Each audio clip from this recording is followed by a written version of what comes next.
I remember the exact moment everything changed, like the ground beneath my feet gave way. It was the middle of the night, the kind of night where the air is thick, heavy with humidity, and you feel like you're the only soul awake in the world. My partner, Detective James Riley, and I were out on patrol, cruising through one of the more remote areas of town. The radio crackled softly, its static cutting through the silence. We didn't expect much. It was a quiet night, just how we liked it. But as always, things never stay quiet for long. "Something feels off tonight," James muttered, his hands gripping the steering wheel tightly. I gave him a side glance. "What do you mean?" He didn't answer right away.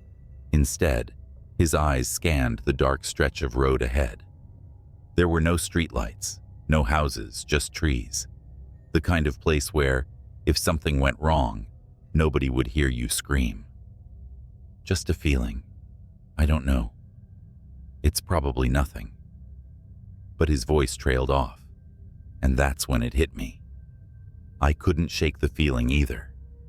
The hairs on the back of my neck were standing up. As we neared the old woods, the engine sputtered for a second, and I heard a faint noise coming from the trees, like something, or someone, was watching us. I glanced at James again, but he was already reaching for the radio, his hand trembling slightly. "Control, this is 2311. We're near the old logging road. It's quiet out here. We might need backup." There was a long pause on the other end before the dispatcher's voice crackled back. 2311, copy that. No units available at the moment. Proceed with caution." James looked at me, eyes wide. "Great, let's check it out." I nodded. The unease was growing, settling in my chest. The road was barely wide enough for the cruiser, and the trees on either side loomed like silent giants. We were just about to turn down an even narrower path when I saw it. Something in the distance, just beyond the tree line. A flicker of movement. "Did you see that?" I asked, my voice a little too sharp. James slammed the brakes, the tires screeching against the gravel.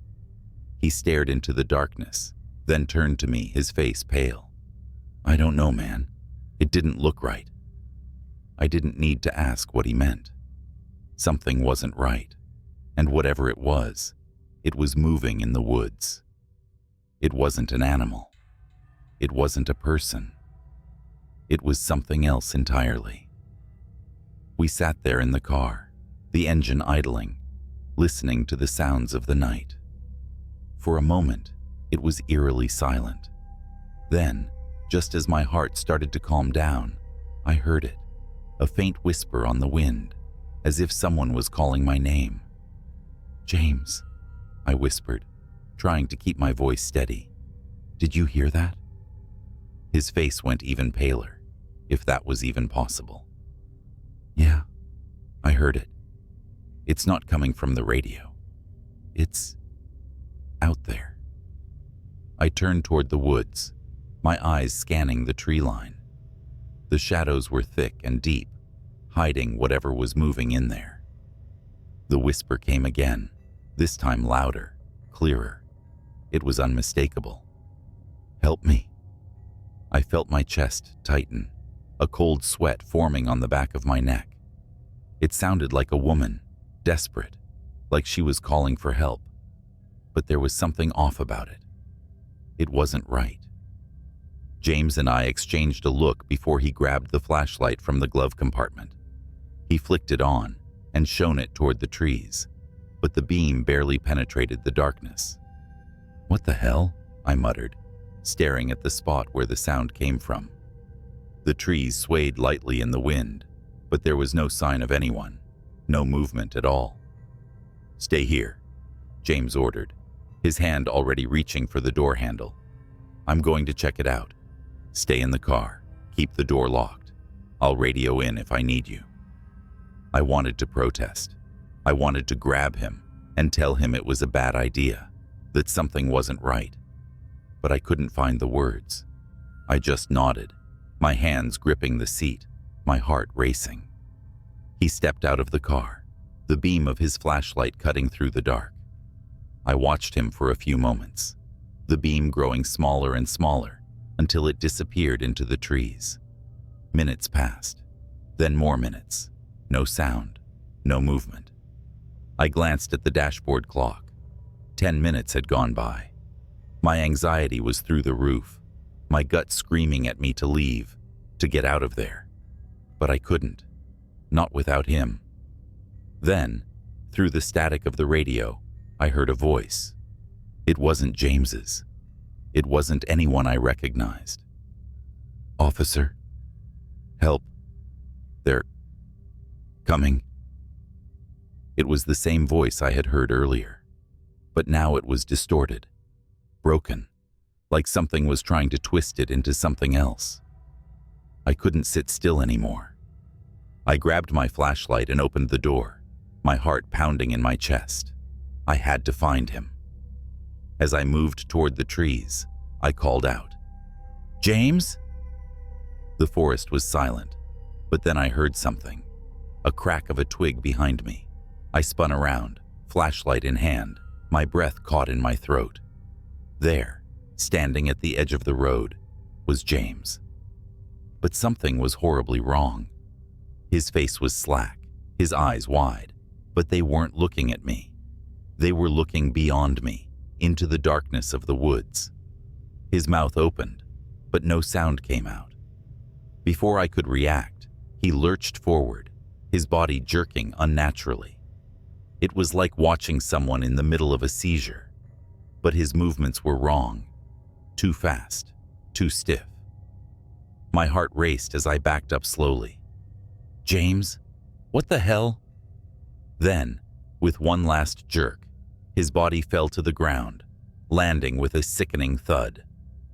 His eyes remained fixed on the shadows, never blinking, never moving. I felt the cold, creeping dread sink deep into my bones. I wasn't alone out here. Whatever it was that had taken James wasn't finished yet. It was coming for me. I don't know how long I stood there, frozen in fear. All I remember is the sound of something heavy moving in the woods, the sound of twigs snapping under the weight of something big, something fast. I ran. I didn't stop. I didn't look back. I knew what was coming, and there was only one thing I could do to survive. Get the hell out of there. And I did. Barely. The next thing I remember is waking up in the hospital. I don't know how I made it out of the woods, but I did. The police never found James, and as for what happened that night, I've never been able to tell anyone the full truth. I survived. But the real question is, what's still out there? It was a Saturday night, around 11 p.m., when I got the call.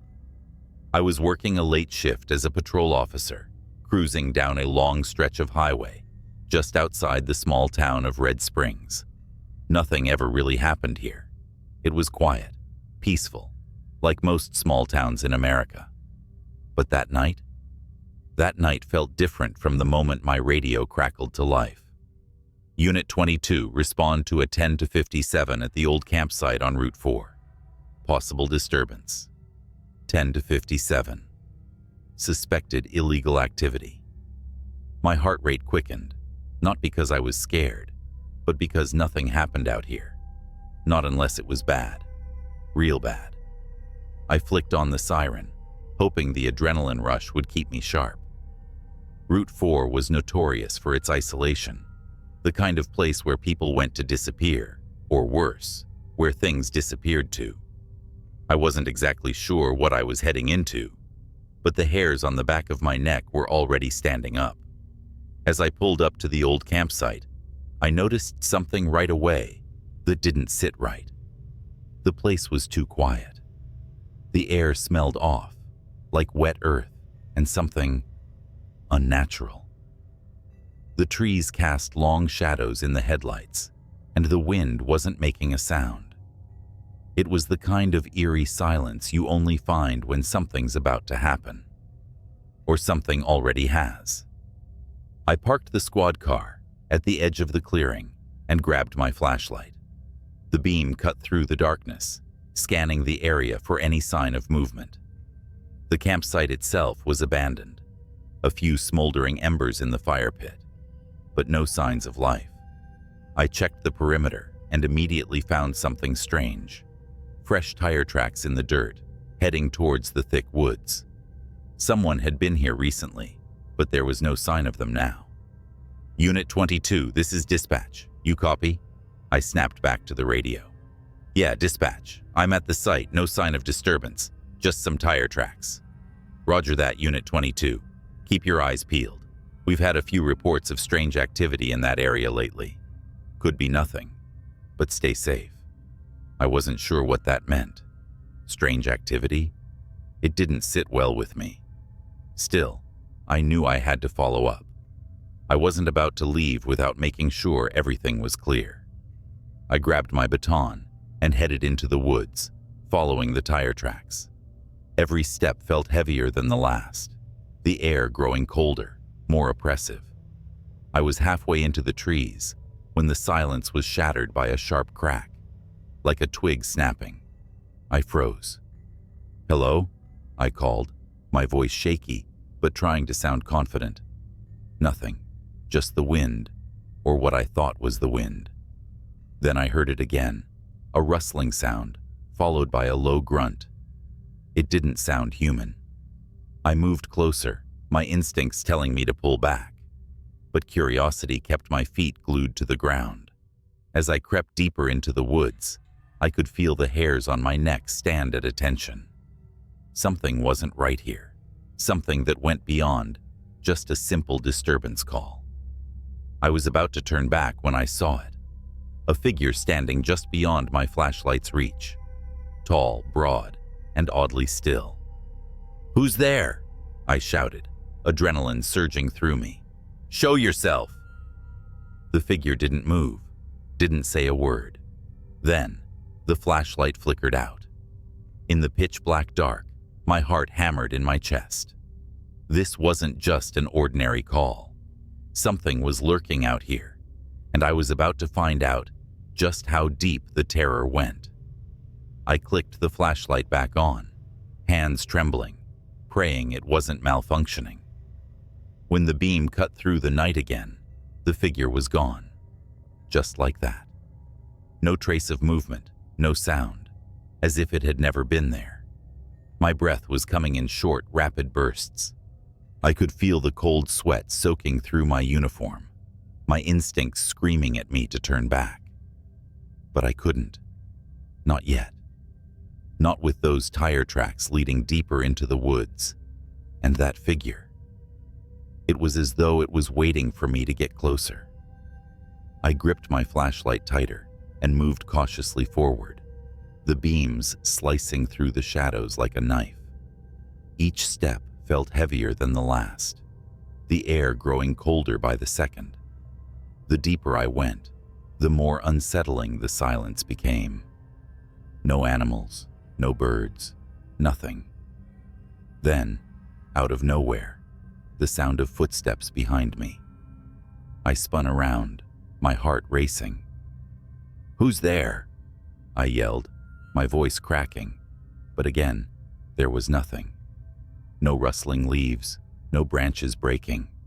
Just the deafening quiet of the woods. The kind of quiet that's more suffocating than reassuring. I tried to steady my breathing. "It's just your mind playing tricks. Just your mind," I muttered to myself. But even I didn't believe it. Something was wrong, and it wasn't just the usual oddities of a late-night patrol. No, this felt darker, deeper. The silence was broken again, but this time it wasn't just footsteps. It was a low, guttural growl, like an animal. But not. It was human, or almost human. I backed up quickly, tripping over a tree root and nearly falling flat on my face. My flashlight landed on the ground, its beam spinning wildly across the underbrush. When I scrambled to pick it up, that's when I saw them. Eyes. Dozens of them, glowing faintly in the dark. They were watching me. I froze, my blood turning cold. The eyes weren't from animals. These were human. Their shapes were vague and distorted, hidden in the darkness, but there was no mistaking the fear and hunger in them. I could feel it in my gut. They weren't friendly. They weren't even alive, not in the way you or I were. I picked up the radio, my fingers shaking. Unit 22 to dispatch. I need backup, now. There's something out here, something wrong. But all I heard was static. My stomach dropped. Then, out of the darkness, a figure stepped into the light. It was tall, too tall, and its movements were jerky, unnatural. It didn't walk. It lurched like something dragging itself through the woods. It had the shape of a man, but its face was wrong. Twisted, contorted, with eyes too wide and lips pulled back in a grotesque grin. "Help," the figure rasped. It wasn't a voice, more like a wheezing, guttural sound that seemed to come from deep in its chest. I didn't wait around to see what it wanted. I turned and ran, crashing through the underbrush, branches slapping my face, my breath coming in sharp, panicked gasps. I didn't look back, not even once, but I could hear it, whatever it was, following, not walking, but stalking. I pushed harder, adrenaline surging as I finally broke out of the woods and back into the open clearing where my car was parked. I wasn't sure how I made it back. My legs felt like jelly, my heart thundering in my ears. I slammed the door shut and locked it, hands shaking as I tried to get the engine to start. The growling sound was still there, echoing in the distance. But now, it was joined by something else. A chorus of screams, hundreds of voices, all twisted, distorted, calling out from the woods. The engine roared to life, just as I heard something heavy hit the back of the car, making it lurch forward. I slammed the gas pedal, swerving wildly as I tore out of there, not caring where I was going, just as long as it was away. I never went back to Red Springs after that night. No one believed me when I tried to tell them what happened. They said it was just a bad call, my mind playing tricks. But I know what I saw, what I felt. I don't know what those things were. I don't know if they were even human. But whatever it was, it's out there, still, and it's waiting. I never believed in the kind of things that keep you awake at night. Ghosts, monsters, or whatever else people say is out there in the dark. Never thought much of it. But that was before I ended up in the woods alone, with nothing but a radio and a flashlight to guide me. It started as just another routine night shift. I was working as a sheriff's deputy in a small town, not far from a stretch of woods infamous for people getting lost. Honestly, I figured the worst thing that might happen was some drunk stumbling out of the trees. That was the plan. Drive around, check the usual spots, head home. But when the call came through, I had no idea what I was getting myself into. There was a report from an old woman who lived near the edge of the forest. She claimed she saw someone in the woods. But when I got there, it was just a mess of trees and shadows. No sign of anything unusual. Still, I checked my gear and decided to patrol the area. The radio crackled as I drove deeper into the forest. The static was thick, like the air around me, heavy with something I couldn't explain. The further I drove, the darker the trees seemed to grow, the paths narrowing until my headlights barely cut through the fog. It didn't feel right, but I told myself it was just the isolation, the endless woods playing tricks on my mind. That's when I saw it. A figure, standing still, just beyond the light of my headlights. It was tall, unnaturally tall. I hit the brakes, the tires screeching on the gravel. The figure didn't move. It just stood there, looking at me. I shouldn't have gotten out of the car. I should have waited for backup, but I didn't. My hand was already on the door, the cold metal of my flashlight in my grip, and my feet on the ground before I could even think it through. "Hey," I shouted. "You need help?" No answer, but I could feel it. There was something off about this situation, something wrong. And then it happened. The figure turned its head, slowly, so slowly it made my stomach twist. Its eyes, no, it didn't have eyes. It had empty sockets, like two dark holes staring right through me. Before I could react, I heard a voice, a whisper, coming from nowhere. It sounded like it was coming from the trees, from the air itself. "Get out of here, deputy. Leave now." My heart hammered in my chest. I fumbled for my radio, but when I lifted it to my mouth, the static on the line turned into something else. A low growl, a sound like something not human. And that's when I realized I wasn't alone. The air around me grew colder, and the hairs on the back of my neck stood straight up. My breath came out in visible puffs, despite it being a warm night just moments ago. The figure didn't move. It just stood there, those hollow sockets boring into me. My hand trembled as I gripped the flashlight tighter, but the beam of light barely cut through the dense fog around us. "Who's there?" I called, my voice sounding more unsure than I wanted it to. I tried to sound authoritative, like I'd been trained to do, but deep down, I knew something wasn't right. The whisper came again, but this time it was louder, clearer. "You shouldn't have come here, deputy. You won't leave." The voice was soft, but its tone was chilling. It wasn't a threat. It was a promise. I stumbled backward, my feet not obeying me fast enough, like the ground was sticky, holding me in place.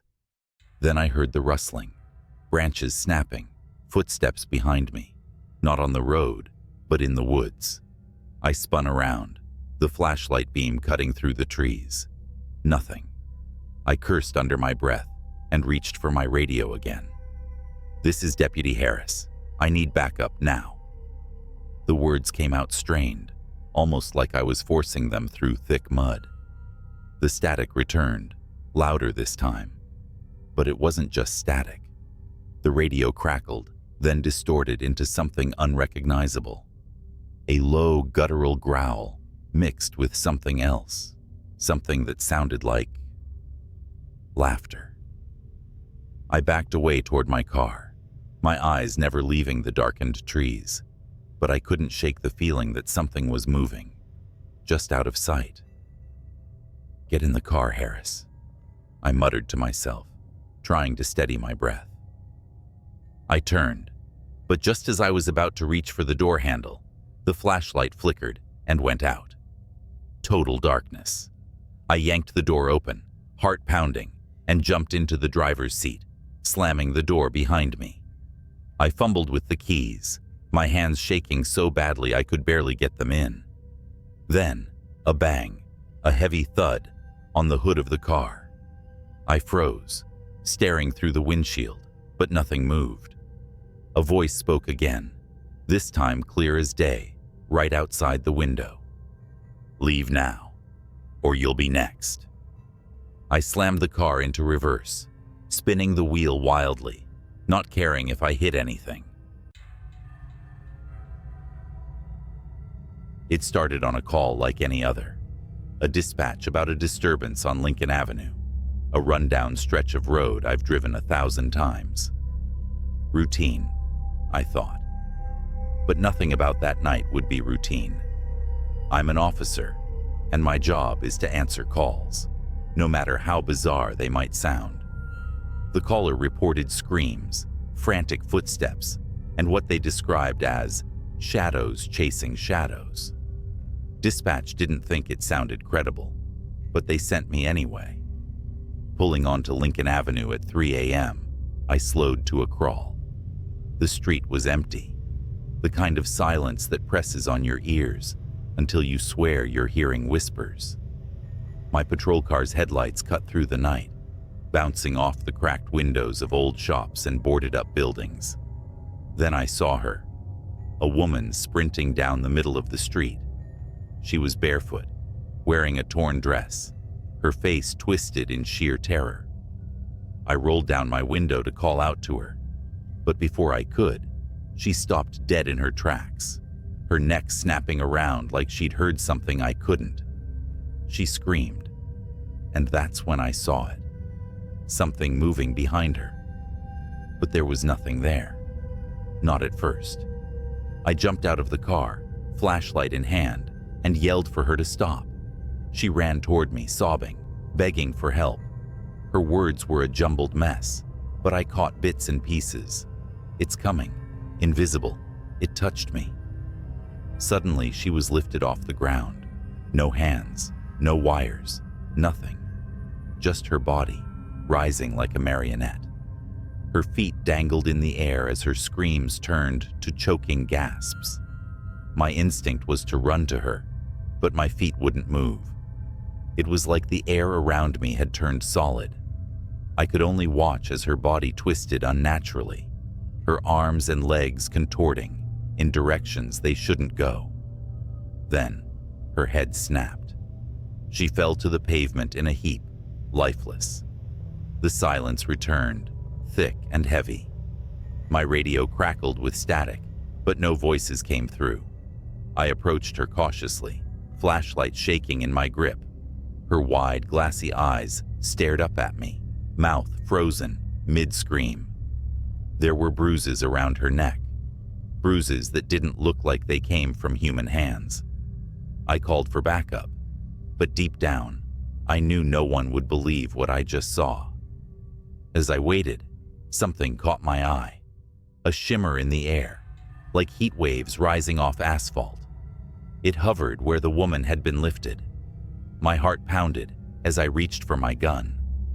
The shimmer moved toward me, slow and deliberate. I fired. The bullet hit something. The shimmer flared, twisting like a living thing in pain, then vanished. But the air didn't feel any lighter. Whatever was out there, I knew it wasn't gone. When backup arrived, I didn't tell them everything, just that I found her like that. The official report chalked it up to a hit and run, the case marked unsolved. But I couldn't let it go. That was the night I learned about the Tartarus Archive. But that's a story for another time. For now, just remember, not everything you see on Lincoln Avenue is real, and some things you don't see are more real than you'd like to believe. Weeks passed, but the image of that woman's body didn't leave me. Every night, I drove down Lincoln Avenue on my patrol, scanning for something, anything, to make sense of what happened.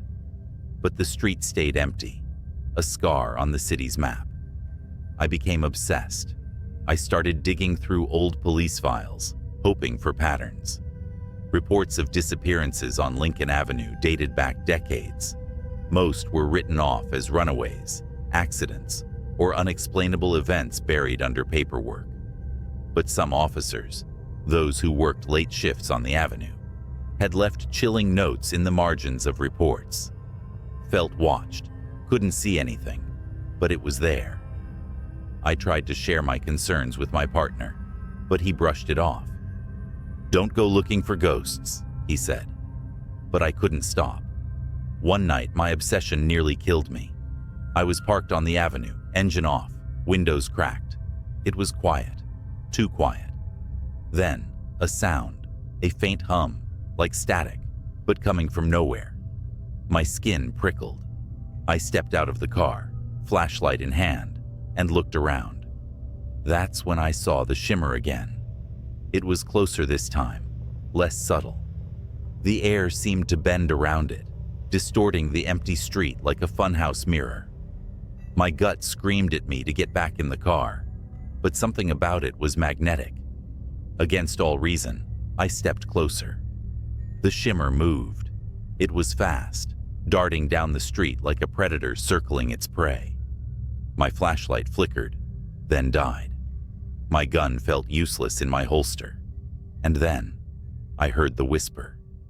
"You shouldn't be here." It wasn't a voice, not exactly. It was in my head, but louder than my thoughts. I stumbled back, the whisper growing into a deafening roar. Shapes began to form in the shimmer, elongated limbs, hollow eyes, twisted mouths that didn't belong on any living creature. They flickered in and out of existence, like they couldn't fully cross into our reality. I ran. Back in the car, I threw it into drive and sped off. My radio crackled, voices cutting in and out. "Officer down on Lincoln Avenue." The voice wasn't mine. When I reported the incident, I was met with silence.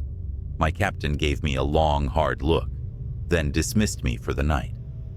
2 days later, I was called into his office. He handed me a file labeled Classified Tartarus Division. Inside were grainy stills from security footage, the woman I'd seen that night, the shimmer, and other images, faces contorted in terror, bodies suspended in midair, shadows that didn't belong to anything human. He said only one thing: "You didn't see anything." I didn't sleep that night. Instead, I combed through the Tartarus file in secret. There were names of other officers, all with eerily similar accounts, all sworn to silence. A few had gone missing. That's when I found the recording. It was from a patrol car on Lincoln Avenue, time-stamped 5 years ago. The dash cam footage showed an empty street at first. Then, the shimmer appeared. The car's engine revved, but the officer never escaped. The shimmer enveloped the vehicle, and within seconds, the footage cut to static. The officer was never found. I requested a transfer the next day. Now, years later, I'm hundreds of miles away from Lincoln Avenue, but the whispers still haunt me. Sometimes when it's quiet, I'll hear the hum, faint but unmistakable. I've learned to ignore it. But if you ever find yourself driving down Lincoln Avenue late at night, and the air feels heavy, like it's pressing down on your chest, don't stop. Whatever you do, don't stop. The first time I saw her was through the cracked screen of a police body cam. "Dispatch, suspect unarmed but acting erratic," the officer muttered as his footsteps echoed down the shadowed alley, his breath clouded in the frigid night air. Every exhale, a whisper of tension. The camera bobbed with his steps, capturing the shimmer of frost on the brick walls and the distant glow of streetlights. Then she appeared. She was crouched by a dumpster, her back to the officer, swaying ever so slightly like she was listening to music only she could hear. Her hair, long and dark, clung to her like seaweed on a corpse. The officer called out, his voice steady but sharp. "Ma'am, this is the police. Are you all right?" She didn't turn around. Instead, she raised a single hand, a pale skeletal thing with fingers too long, almost insect-like, and scratched the air. Slowly, methodically, like she was carving something unseen into the fabric of the night. "Ma'am," the officer repeated, more urgent now. He stepped closer, boots crunching on broken glass. That's when she moved. She didn't stand or turn around. She simply twisted. Her neck rotated far beyond what should have been possible, vertebrae cracking like dry twigs, until her face was staring back at the camera. Her eyes were enormous, hollow pits, swallowing the weak beam of the officer's flashlight. And her mouth, God, her mouth, stretched into a grin that could split a human skull. The body cam glitched. For a moment, the screen was static, the audio a shrill, grating scream. When the feed returned, the alley was empty. The woman was gone. "Officer Monroe, what's your status?" Dispatch buzzed, but Monroe wasn't responding.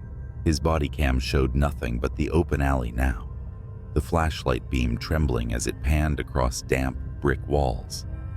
Then, with a wet, guttural crunch, the camera fell sideways. The last thing it captured before going dark was a streak of blood pooling into the frost.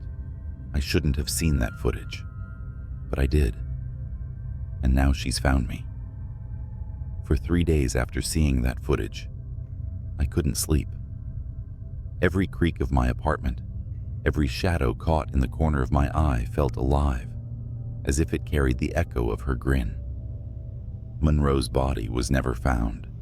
The official report chalked it up to gang violence in the area, but I knew better. That thing, whatever it was, had taken him.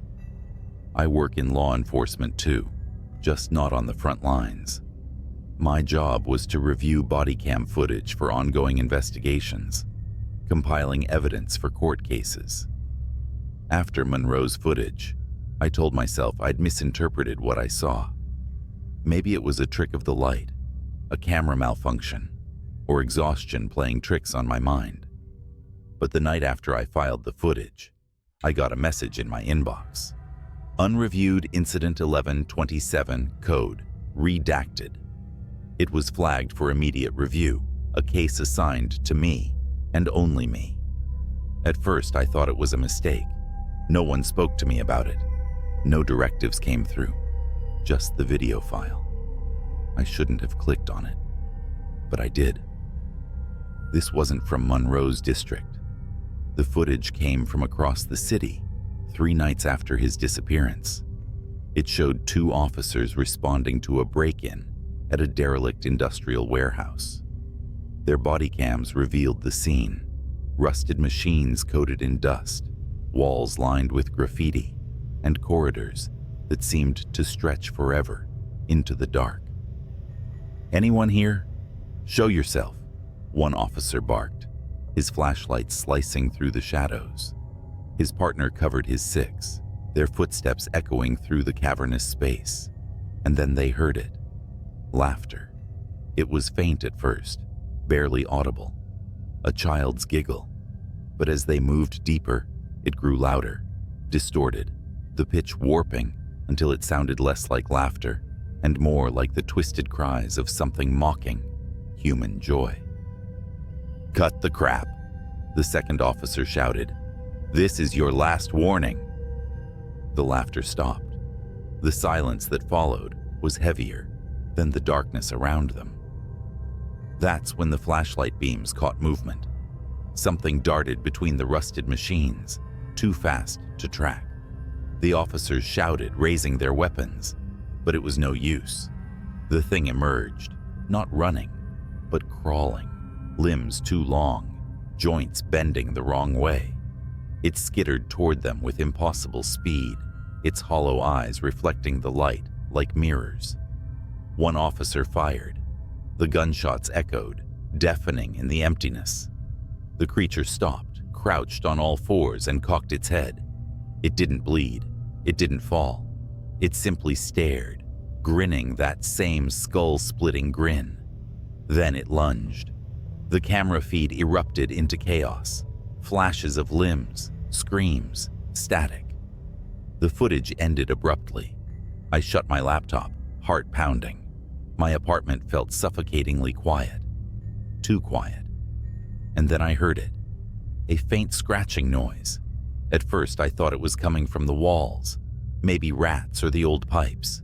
But as I sat there frozen, I realized it wasn't the walls. It was my window.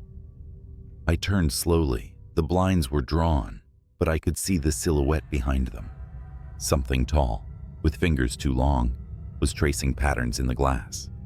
Slowly, methodically. I don't know how long I sat there, paralyzed, staring at that shadow. Minutes. Hours. Finally, I mustered the courage to reach for my phone. My fingers trembled as I dialed 911. 911? What's your emergency? "There's someone outside my window," I whispered. "Can you describe them?" The scratching stopped.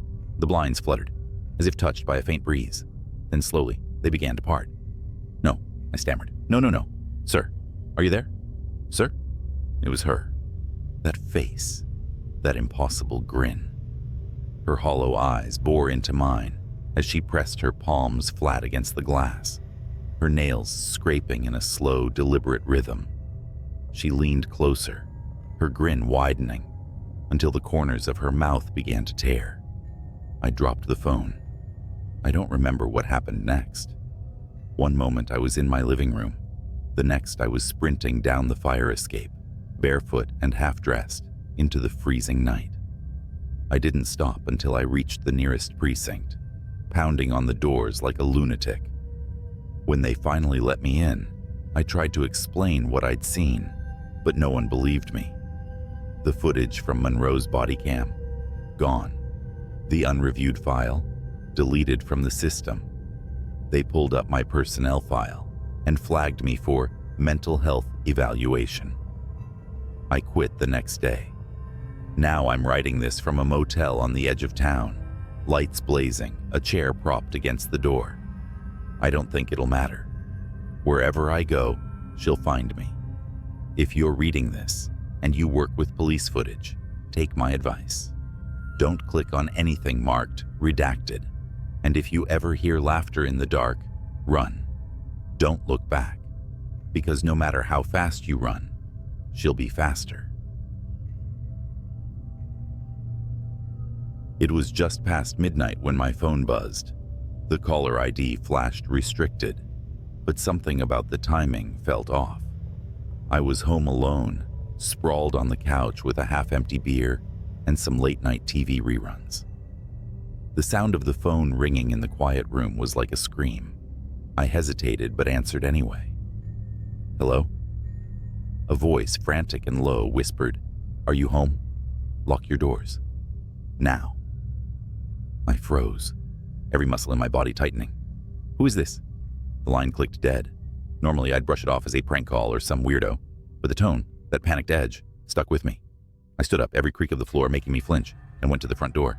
It was already locked, but I double-checked. Windows, secure, back door, latched tight, satisfied. I sat back down, laughing nervously to myself. Then I saw the police cruiser pull into my driveway. The patrol car's lights weren't flashing, but its mere presence was enough to make my stomach churn.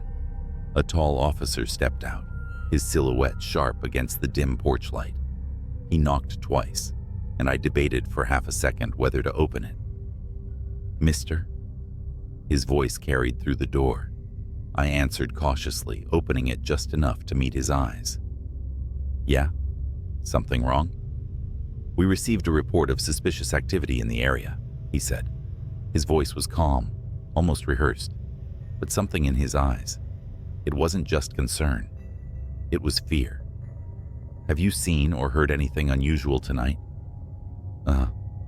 Well, I got a weird phone call a few minutes ago," I admitted. "Told me to lock my doors."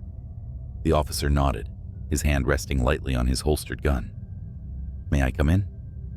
Something in me screamed not to let him, but he was a cop. What else could I do? "Yeah, sure." As soon as he stepped in, I noticed the tension in his shoulders. He was scanning the room like he expected someone or something to leap out at any moment. "What's this about?" I asked, trying to mask my growing unease. He hesitated, then motioned toward the living room. "Can we sit? I'll explain everything." We sat. He didn't take off his hat, didn't relax. Instead, he leaned forward, resting his elbows on his knees, and lowered his voice. "There's been an incident nearby. I need to ask. Have you noticed anything strange in the past week? People following you? Strange vehicles parked outside?"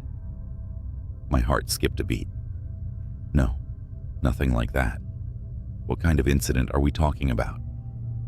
He glanced toward the window, then back at me. "A break-in.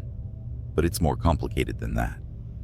The suspect might still be in the area."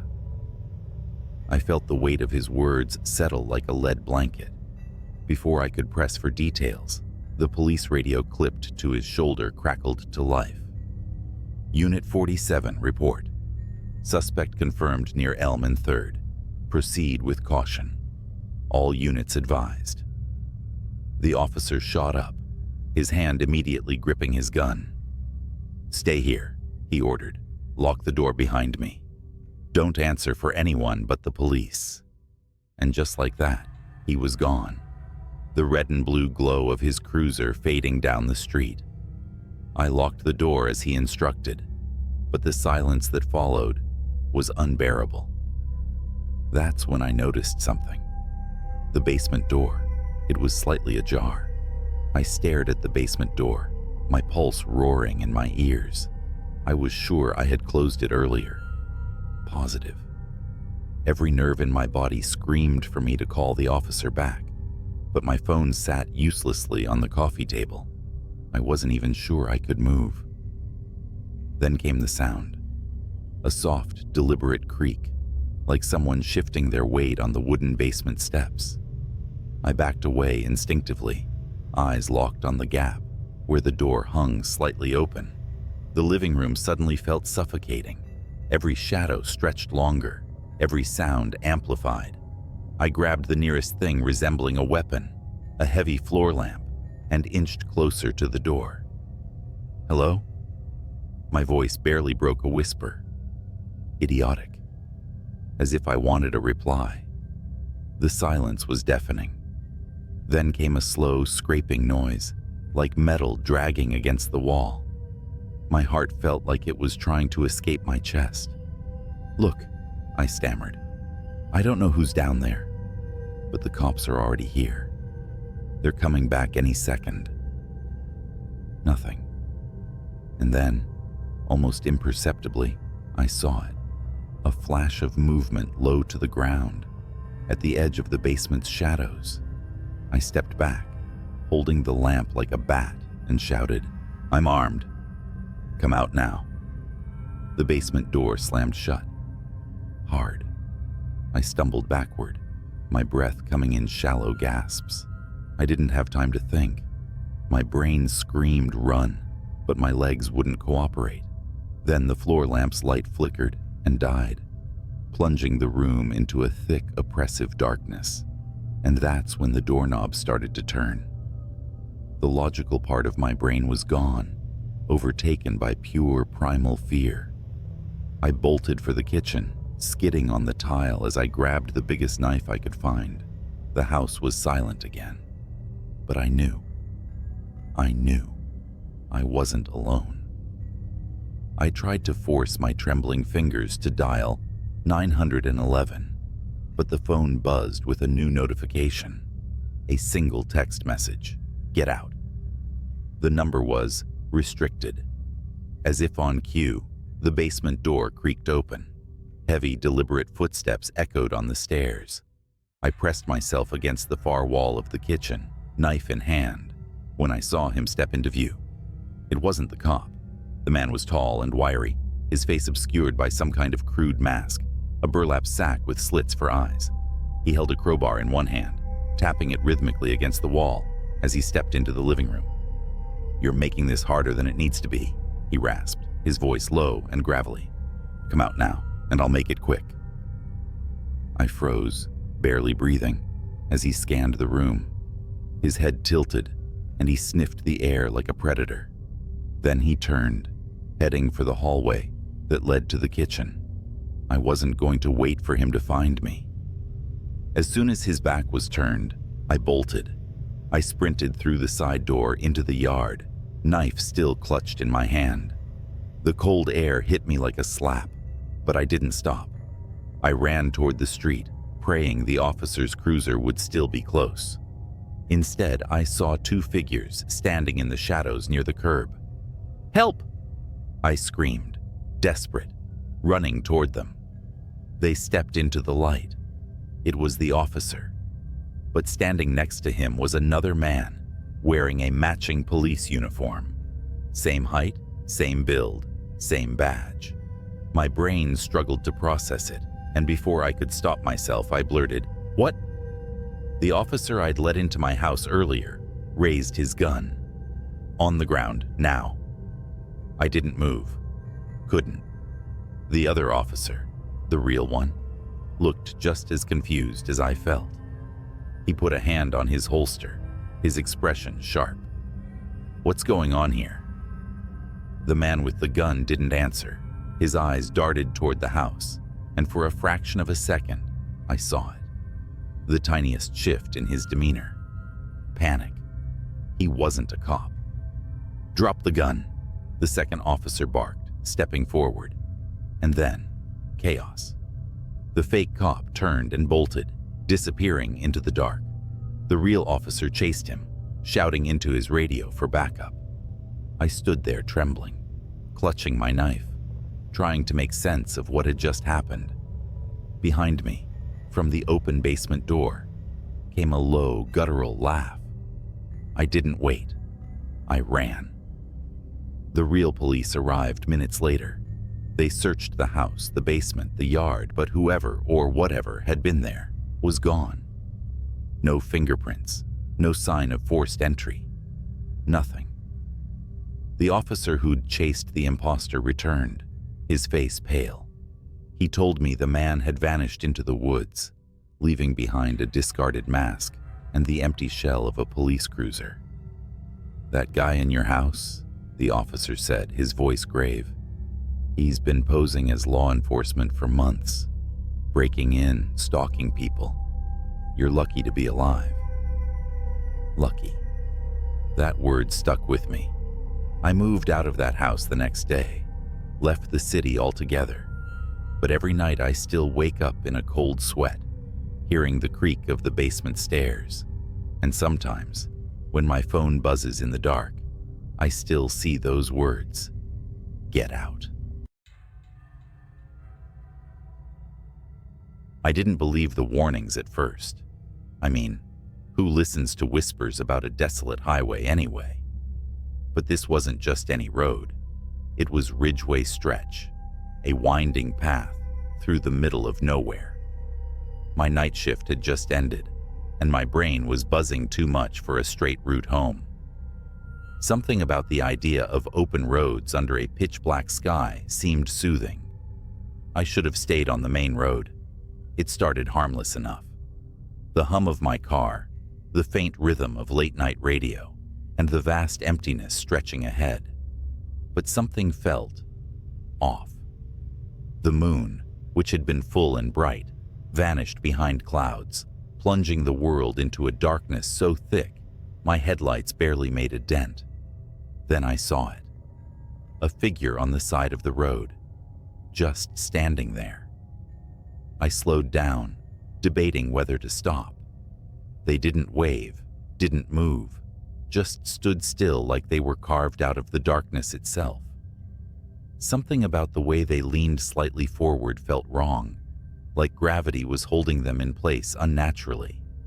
My instinct screamed, "Keep driving." So I did.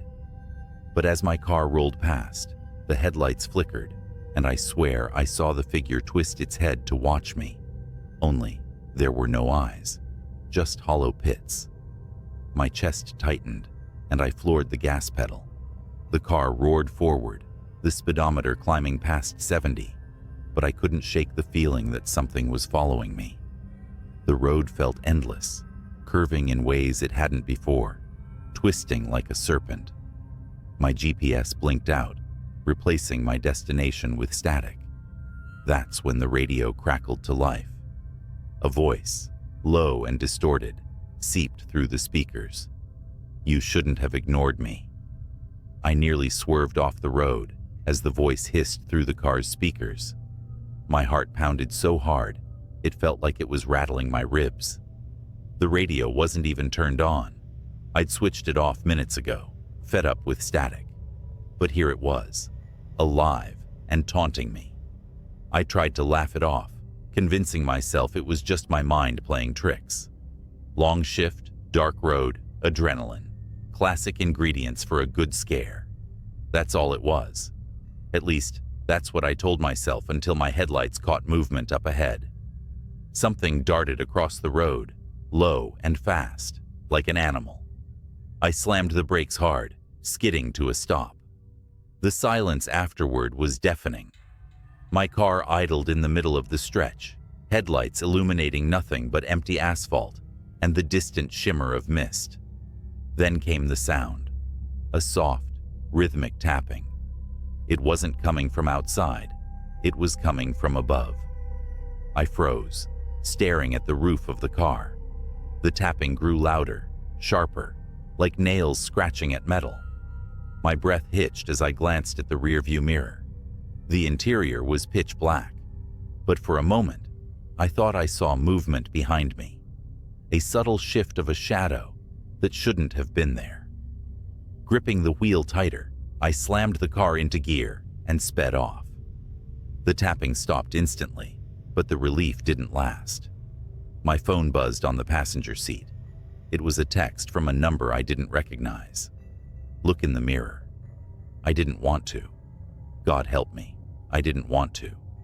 But my eyes betrayed me, flickering up to the rear view. The shadow was back, but now it had form. A figure hunched low, its head almost brushing the roof. I couldn't make out its face, but I could feel it staring at me, the weight of its presence pressing down on my chest. No, I whispered, shaking my head, as if denying it could make it disappear. My foot pressed harder on the gas. The engine whined, the car shuddering as it hit 90, then 100. The road narrowed, trees closing in like a tunnel, their branches clawing at the sides of my car. The figure didn't move. It just sat there, its presence growing heavier with each passing second. Then, in a voice that sounded like rusted metal scraping glass, it whispered, "You can't outrun it." I screamed, swerving wildly. The car clipped something, a signpost or maybe a guardrail, and spun out. Time slowed as the world flipped. Metal groaned, glass shattered, and for a horrifying moment, I thought I was going to die. But I didn't. When the car finally stopped rolling, I was upside down, hanging by the seatbelt. Blood dripped from a gash on my forehead, my breaths shallow and rapid. The silence was suffocating. I fumbled with the buckle, crashing down onto the cracked windshield. Every muscle in my body screamed as I crawled out of the wreckage. The night was eerily calm. My car lay in a mangled heap, steam hissing from the engine. The road was gone. I wasn't on Ridgway Stretch anymore. I wasn't anywhere. Around me was an endless expanse of fog, shifting like it was alive. Then I heard it, the crunch of footsteps on gravel. Slow, deliberate, growing closer. I turned, my legs trembling, and saw the figure emerge from the mist. It was tall and impossibly thin, its limbs too long, its head cocked at an unnatural angle. "What do you want?" I screamed, backing away. It didn't answer. Instead, it reached out with a hand that wasn't a hand. It was more like a claw, made of shadows. And then, it spoke. "You left the road. Now you belong to me." I woke up in my bed, gasping for air, drenched in sweat. The clock read 7:06 a.m. The morning sun filtered through the blinds, warm and familiar. It was just a nightmare, a terrible, vivid nightmare. But as I sat up, my body aching, I realized something was wrong. The clothes I was wearing were the same ones from the night before, torn and stained with blood. My car keys were still in my pocket, sticky with grime, and etched into the palm of my hand, as if burned there, were 3 words: "Don't come back." I haven't driven at night since, and if you're ever tempted to take Ridgway Stretch for a shortcut, let me save you the trouble. Whatever's out there, it doesn't like visitors. The highway was empty, except for my old sedan cutting through the cold, humid night. The yellow lines on the asphalt blurred as I sped up. my fingers tightening on the steering wheel. Every so often, my headlights would catch the silhouette of a road sign or an old skeletal tree, their shadows stretching and shrinking across the cracked pavement. I shouldn't have taken that detour. It started as a routine trip home. Work had bled into the late hours, and I'd left the office with nothing on my mind but getting back to bed. The regular route was closed, some roadwork or an accident. I didn't pay attention. My GPS offered an alternative, a back road that wound through what looked like endless farmland and forest. At first, the dark quiet was soothing, almost peaceful. But then I noticed something unsettling, a shape in the rearview mirror, a light, faint at first, blinking intermittently far behind me. I slowed down, expecting it to vanish like a trick of the eye, but it didn't. It grew stronger, steadier, a single glaring white orb bouncing over the road, speeding closer. At the next intersection, I turned off without hesitation, tires screeching against the asphalt. The road narrowed, trees crowding in on either side, and the light disappeared. I let out a shaky breath. Probably just another driver, I told myself. A farmer or a trucker, out late. That's when the radio crackled. It was off. I was sure of it. Off and silent, like it had been all night. But now it hissed, faint voices slipping in and out of static. I glanced at the dashboard, confused, and almost didn't notice the figure in the road until it was too late. It appeared so suddenly, my chest tightened. A man stood directly in my path, his hand raised like he was signaling me to stop. I slammed the brakes, my car screeching to a halt. Heart pounding, I leaned forward, squinting into the darkness. The man was pale, unnaturally so, his face hollow and his clothes rumpled. He didn't look homeless, though, or drunk, more like something misplaced. His lips moved, but I couldn't hear him. My gut told me to drive, but curiosity won. I cracked the window. "What are you doing out here?" I called, my voice shaking more than I liked. The man's lips stopped moving, his head tilted, neck bending in an unnatural angle. Then, in a voice as clear as if he were sitting beside me, he whispered, "You shouldn't have stopped." Every instinct screamed to press the gas and go, but my body froze. It wasn't just fear. It was something heavier, like the air had thickened, rooting me to the spot. Then the man moved, not toward me, backward. His feet shuffled awkwardly as he retreated into the shadows, his figure melting into the trees. The radio hissed louder now, the static broken by faint guttural sounds that raised the hair on the back of my neck. Before I could act, the light reappeared in my rearview mirror. This time it wasn't distant. It flooded the inside of my car, so bright it washed out the world outside. My foot found the pedal, and I sped off, the light chasing me like a predator. I floored the gas pedal, the old sedan groaning as it sped down the winding road. The blinding light in my rearview mirror didn't falter. It grew brighter, closer, swallowing the world behind me. My hands gripped the wheel so hard my knuckles ached, and the forest on either side blurred into an endless wall of black. The radio screamed now. No music, just static and garbled voices, as if 100 people were shouting underwater. The sound clawed at my brain, making it hard to think. I reached for the dial, desperate to shut it off, but it wouldn't budge. A figure appeared ahead, standing in the middle of the road again. It wasn't the man from before.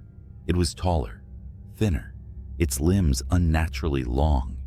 Its head lolled to the side as if it couldn't hold it up. And its eyes, God, its eyes glowed the same blinding white as the light behind me. I yanked the wheel to the left, narrowly avoiding it, and felt the car's tires hit gravel. My heart stopped as the vehicle skidded, the steering wheel jerking out of my hands.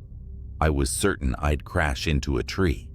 but the car swerved back onto the road as if pulled by an invisible force. That was when I heard the laughter. It wasn't from the radio or the road. It came from inside the car. I didn't dare look around. My eyes stayed fixed on the road ahead, where the forest began to thin, revealing a stretch of open field.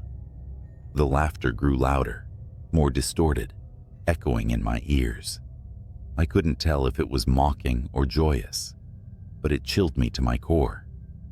"Keep driving," a voice whispered from the passenger seat. I couldn't stop myself. I glanced over.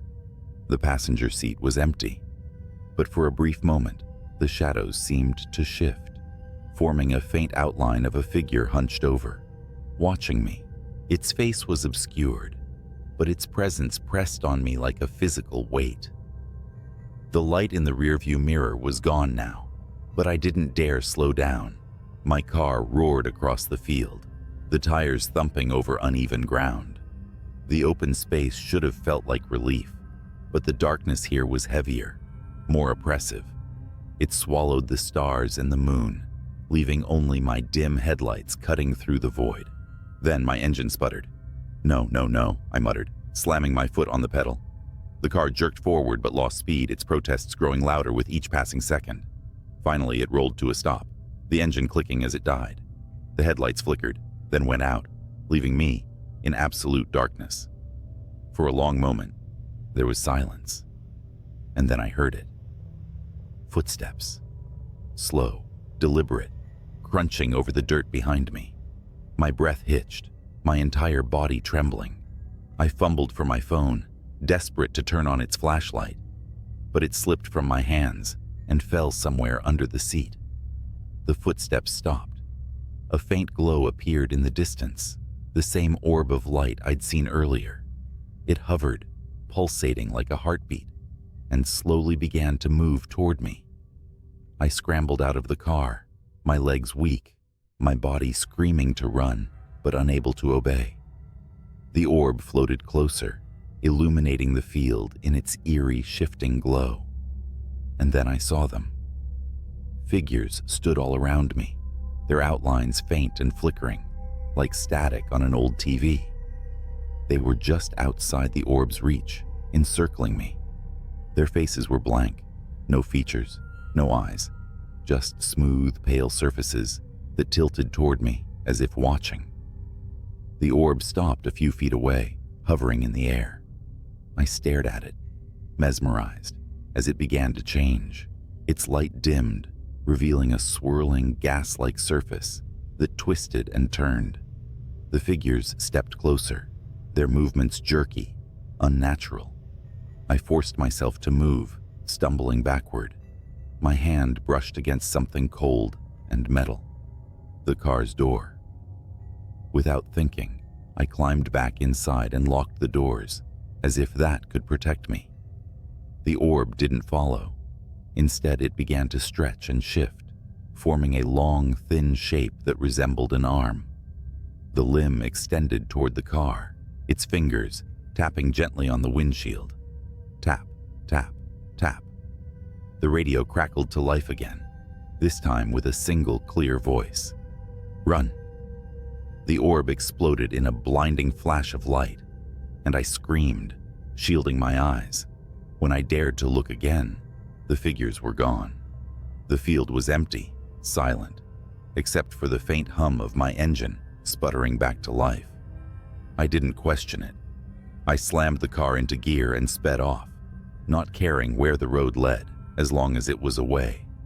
The orb's glow lingered in my rearview mirror for miles, like a distant star, before finally fading into the night. I made it home just before dawn, my hands still trembling as I shut the door behind me. Sleep didn't come that morning, or the next night. I still see the orb sometimes, in the corner of my vision, when I'm driving alone, and I never ever take the back roads anymore. It's a quiet November night, and you're driving along a winding country road, the kind that feels endless, flanked by skeletal trees clawing at the dark sky.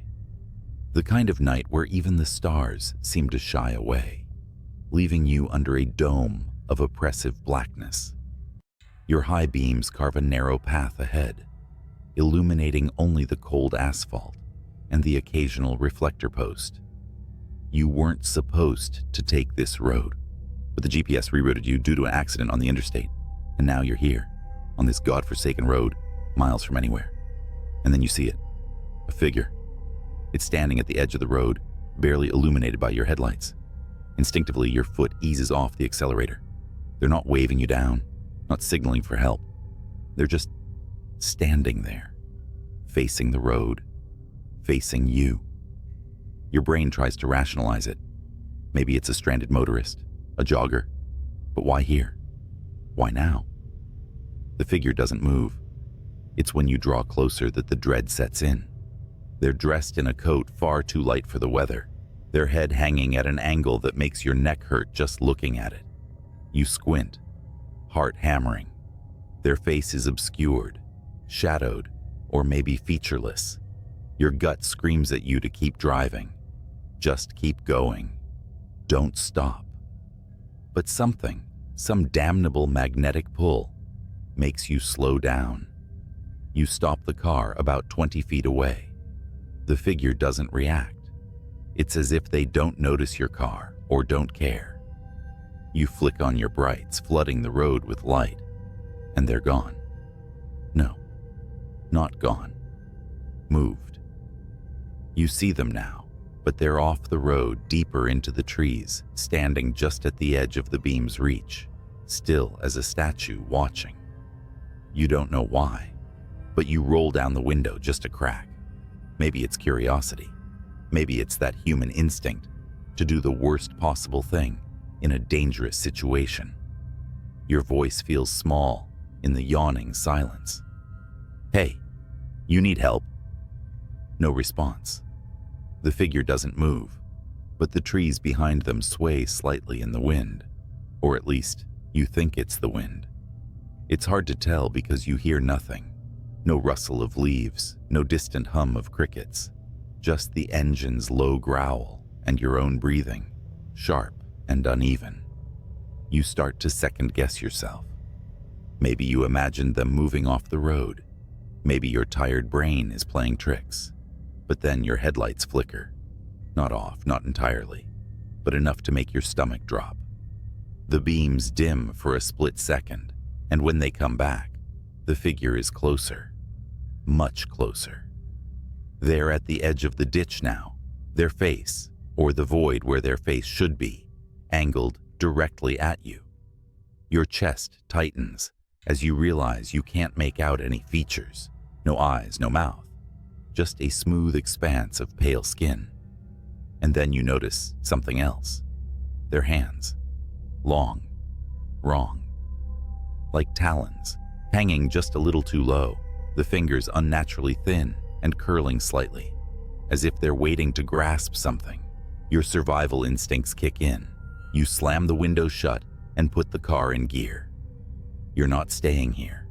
Not tonight. Not for anyone or anything. The tires screech as you take off, but as the car lurches forward, you feel a weight, a pressure, like someone's holding the back of the car, the rear view mirror. You know you shouldn't look, but your eyes dart to it anyway, and they're there, perched on the trunk, their hands splayed out against the glass, fingers stretching impossibly long. They're still featureless, but you swear you can feel them looking at you. Through you. You scream and stomp the gas. The car roars, the tires find grip, and for a second, you think you're free. The figure slides off the back, disappearing into the dark road behind you.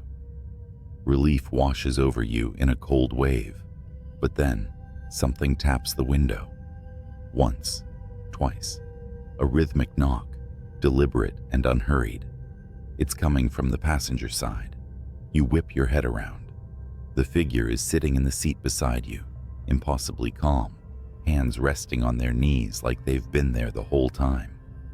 The inside of the car reeks now, like wet earth and decay. You don't even think. You wrench the wheel to the side.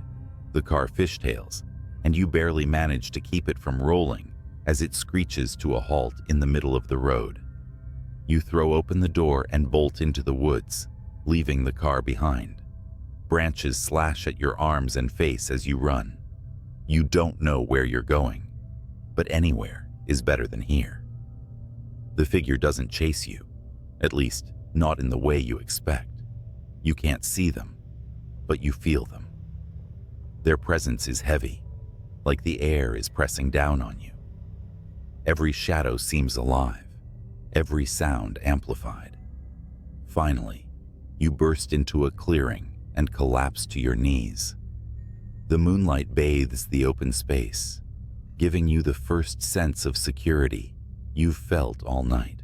You take a moment to catch your breath, the cold seeping into your skin as you sit there trembling, and then you hear it. The knock. Once, twice. You whip around, and there, at the edge of the clearing, the figure stands. Only now, they're not alone. Dozens of them emerge from the trees, identical and featureless, their long fingers curling and uncurling as they close in. They form a perfect circle around you, their movements synchronized, their heads tilting in unison. Your scream catches in your throat as they close the gap, their smooth faces mere inches from yours. And then, blackness. When you wake up, you're in your car. It's parked neatly at the gas station you stopped at before this nightmare began. The sun is rising, the orange glow spilling over the horizon. The engine is off, your keys in your lap. Everything looks normal, except for the muddy handprint smeared across your windshield. It started with a buzzing fluorescent light overhead, one of those that flicker in just the wrong rhythm to dig under your skin. I was midway through another night shift at the 24-hour gas station, just off Route 17. You know the kind, reeking of old coffee, shelves lined with stale chips, and the perpetual hum of the ice cream freezer. That night, a fog rolled in thicker than I'd ever seen, swallowing up the world outside. The highway was nothing but black asphalt disappearing into a wall of gray. I hated working these shifts alone, but we'd just lost our only other night clerk. Guess it was my turn to hold down the fort until corporate hired someone new. It wasn't long before the first weird thing happened. Around 1:30 a.m., I heard it. A faint tapping, like fingernails drumming against glass. It came from the front window. At first, I thought it was just some bug drawn to the neon open sign, but the sound was deliberate, methodical. Tap, tap, tap. I glanced up from the register, squinting through the fog-drenched pane. For a second, I thought I saw a shadow move. Hello? My voice cracked, embarrassing me even in my solitude. No answer. Steeling myself, I stepped out from behind the counter and moved closer to the glass. My breath fogged up the pane as I leaned in, searching for movement. Then, from the corner of my eye, I saw it. A hand. Pale, long fingers, almost skeletal, reached up and pressed against the outside of the glass. My heart leapt into my throat. I stumbled back, knocking over a rack of potato chips. The hand was gone. I fumbled for the phone, but of course, the damn landline had been out for days. Cell service out here? Forget it. Swallowing the lump in my throat, I convinced myself it was a prank. Some drunk weirdo messing around.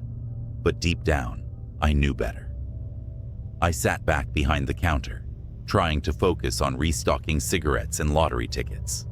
For a while, it was quiet again, save for the buzz of that stupid light. Then the power flickered, plunging the store into a brief, suffocating darkness.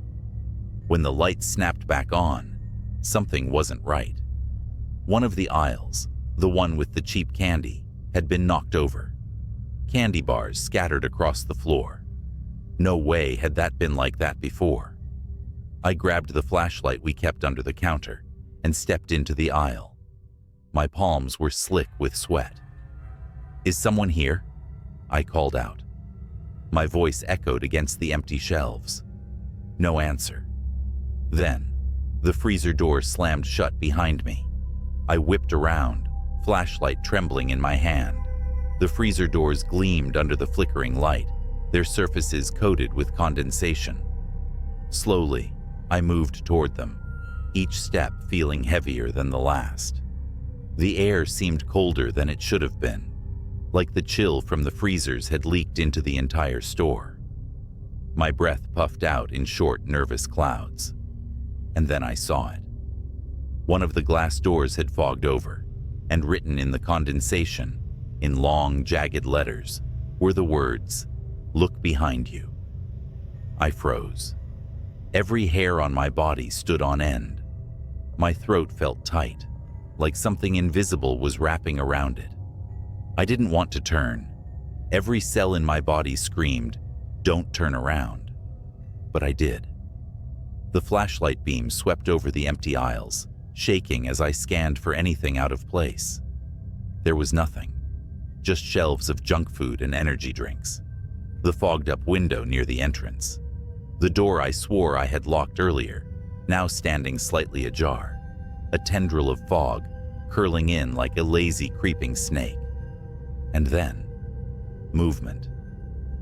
At the edge of the beam, something darted between the shelves, not walking, crawling. I backed up toward the counter, flashlight shaking. "Who's there?" I shouted, my voice cracking. It appeared then, just for a second, peeking out from the corner of the pet food aisle. A face. But it wasn't a face. No eyes, no mouth, just smooth, pale skin stretched unnaturally tight over bone. The thing leaned out farther, its head cocking to one side like it was studying me. Then it scuttled out of sight, faster than anything human should move. I didn't think. I just ran. I sprinted toward the front door, slamming into the glass, fumbling with the lock. My fingers felt clumsy, the cold making them numb. Behind me, I heard it again, the tapping. But this time, it was everywhere. From the freezer doors, the windows, even the ceiling. Tap, tap, tap.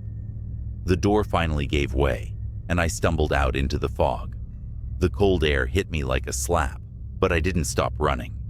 The gas pumps were barely visible through the haze, their lights dim and flickering.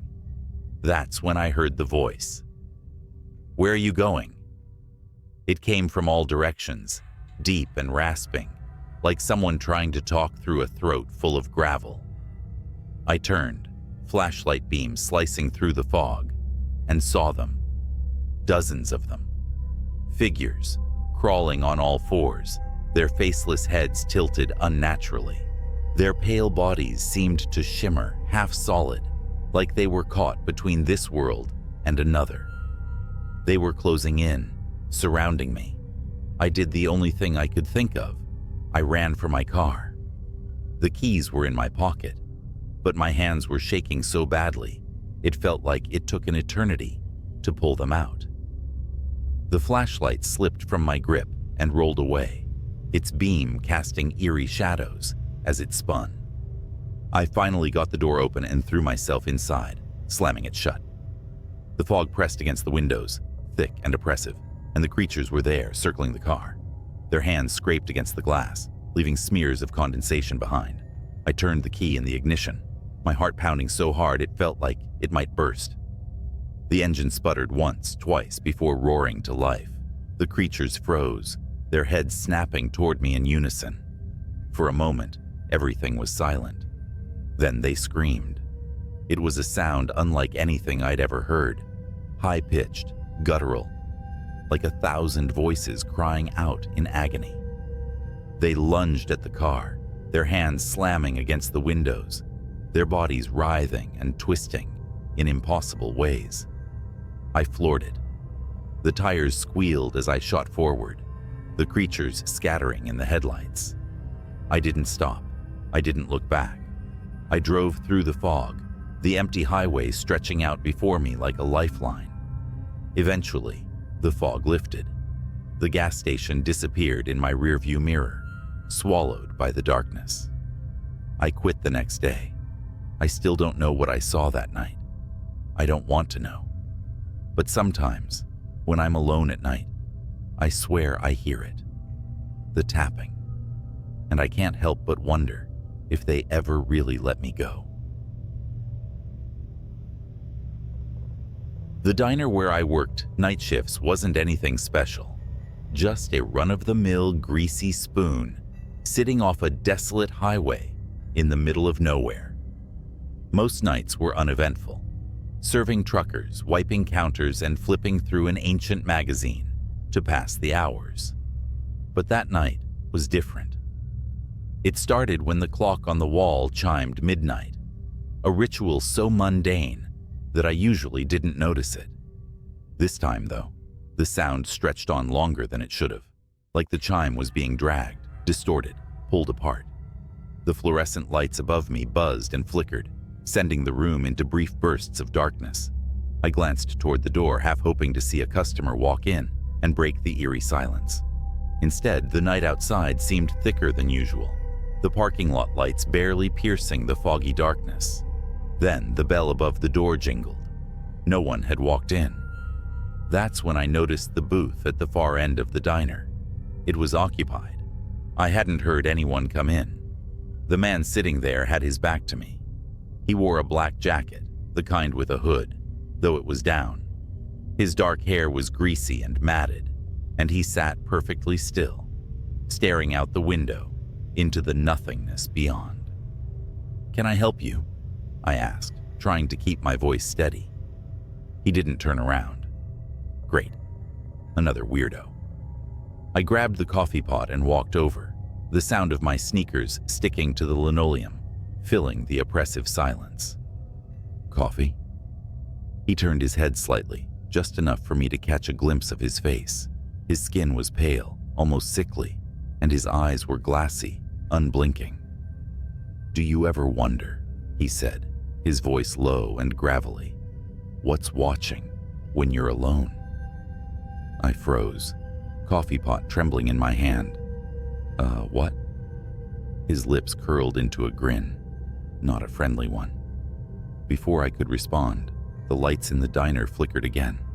The man's grin widened, and when the lights steadied, the booth was empty. My stomach dropped. The coffee pot slipped from my fingers, shattering on the floor. And then, I heard it. A faint tapping, rhythmic and deliberate, coming from the kitchen.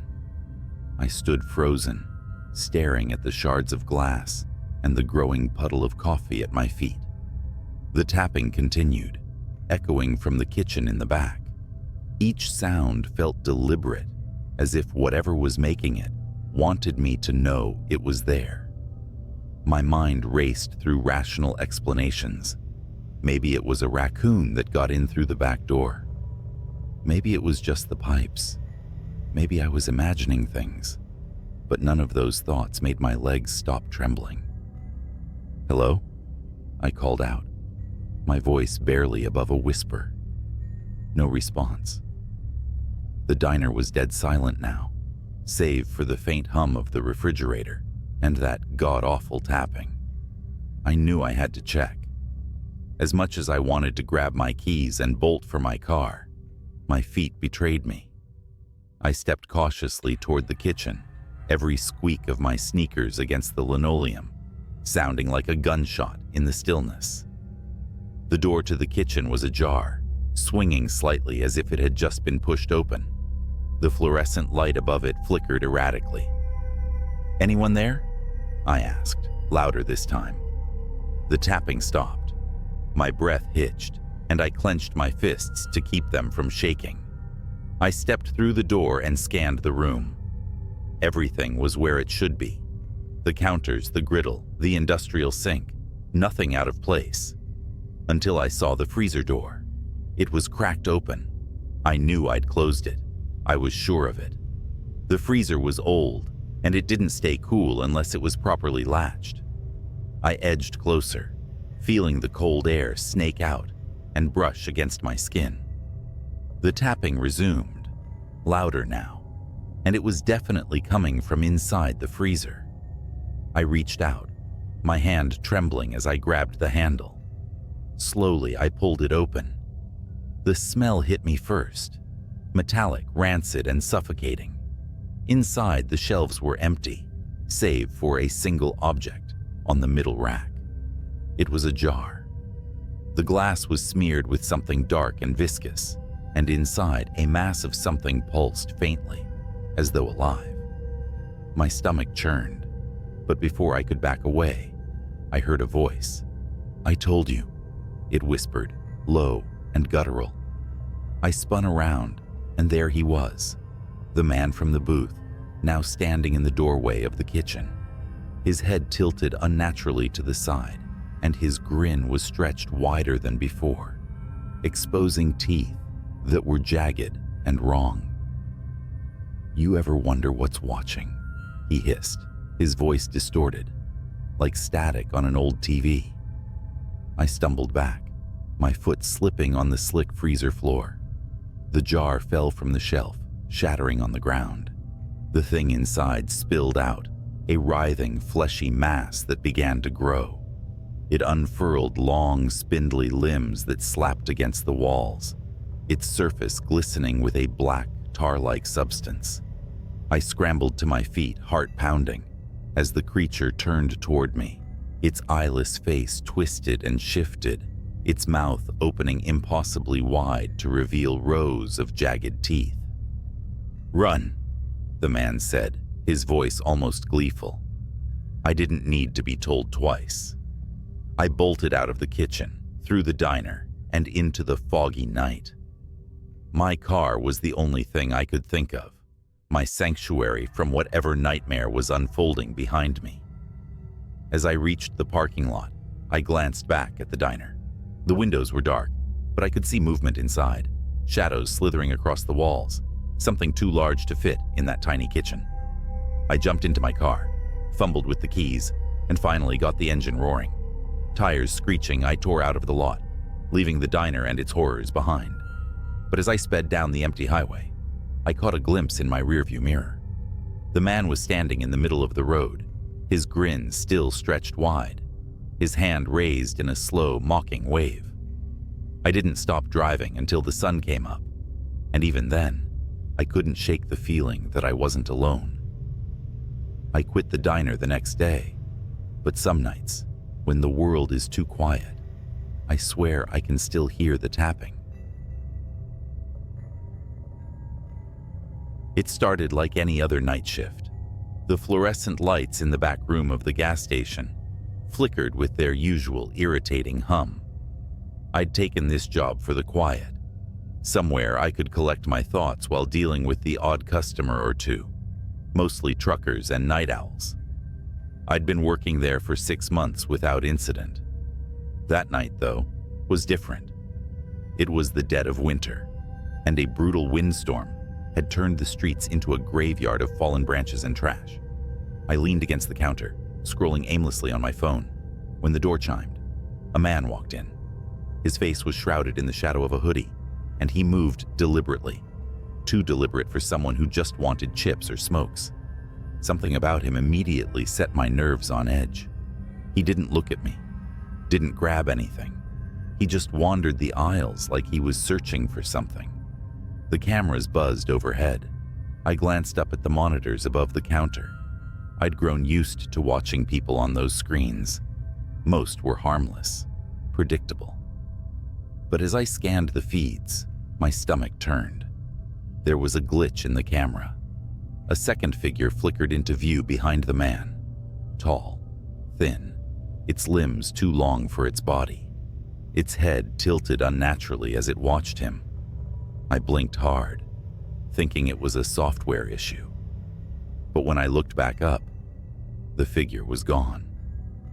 The man finally approached the counter, dropping a pack of gum and a small black notebook onto the surface. I rang him up, barely able to meet his eyes. "You working alone tonight?" he asked. It was a simple question, but the way he said it made my skin crawl. His voice was low, grating, like the sound of gravel under tires. "Yeah," I replied, regretting it instantly. He grinned, revealing teeth that were uneven and stained. He paid in cash, shoved the change into his pocket, and left without another word. But as the door swung shut, I noticed something he'd left behind. The notebook. It was small and weathered, its cover marked with a symbol I didn't recognize. My gut told me to leave it alone, but curiosity got the better of me. I flipped it open. The pages were filled with numbers, rows and rows of handwritten code that made no sense to me. Then, at the bottom of one page, I saw something that made my breath hitch. "Do not stay until 3:17 a.m. I glanced at the clock. It was 2:48. For the next 29 minutes, I tried to shake it off as some kind of prank. But as the hour approached, strange things began to happen. The lights flickered, longer than usual. The cameras in the corner started to glitch again, showing static interspersed with brief, distorted images of the store. And then there were the noises, soft, guttural whispers that seemed to come from nowhere and everywhere at once. At 3:16, the power went out completely. The store plunged into darkness, save for the faint blinking glow of the exit sign. And then the door chimed again. The chime echoed unnaturally in the silent store. My stomach knotted as the air around me turned cold, like I'd stepped into a meat locker. I fumbled for my phone, using its flashlight to scan the darkness. The aisles stretched out like corridors to nowhere, and the shadows seemed to writhe at the edges of the beam. "Hello?" My voice sounded small, trembling. No answer. The chime came again. The door hadn't opened. It was still shut, but the sound repeated over and over, like someone was walking in and out, or something was toying with me. Then a sound from the back room, a dragging noise, heavy and wet, like a sack of meat being pulled across the floor. My body froze, my breathing shallow. The noise stopped, replaced by a faint clicking sound, like fingernails tapping glass. I slowly aimed my flashlight toward the office door.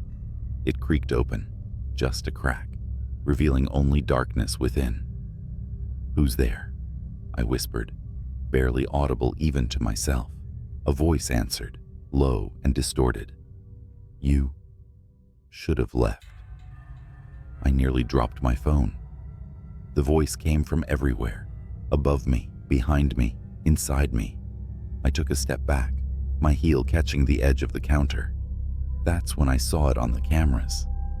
The monitors, somehow still active despite the power outage, showed the store from every angle, and in every feed, it was there.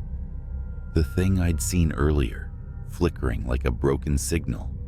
It stood impossibly tall, its head brushing the ceiling.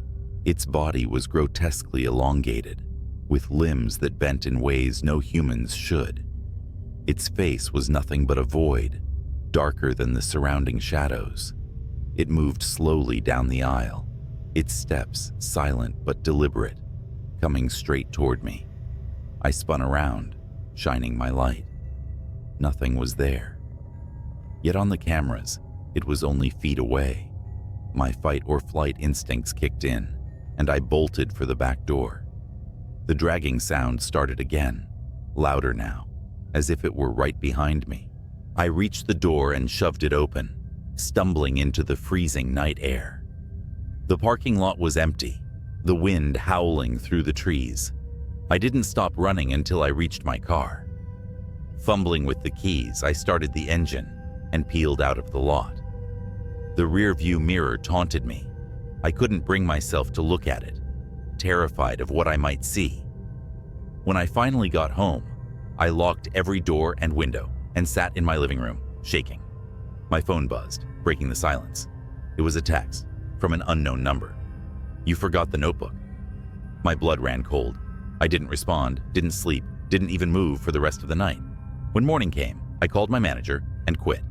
I never went back to that gas station. Weeks later, I saw a news report. A night shift worker at the same gas station had gone missing. The police found the store in disarray, the back room smeared with streaks of something unidentifiable. They never found the worker, or any evidence of who or what had been there. I've kept the story to myself all these years, but every now and then, when I'm alone at night, I hear it again. That chime. And I know it hasn't forgotten me. The evening air was thick with the smell of wet hay and the faint metallic tang of old tools. The wind carried a strange, almost melodic whistling sound that seemed to rise and fall, as if it was alive and moving just beyond the edge of the cornfield. That's where I was, alone on my grandfather's farm for the weekend. He'd left a list of chores, but I was mostly there to keep an eye on the livestock. Easy enough. It started with the chickens. Around midnight, I heard them squawking, not their usual restless chatter, but a frenzied, chaotic scream that shot me bolt upright in bed. Grabbing the flashlight by the door, I shoved my feet into my boots and headed out. The barnyard was quiet, except for the frantic rustling inside the coop. When I opened the door, my stomach twisted.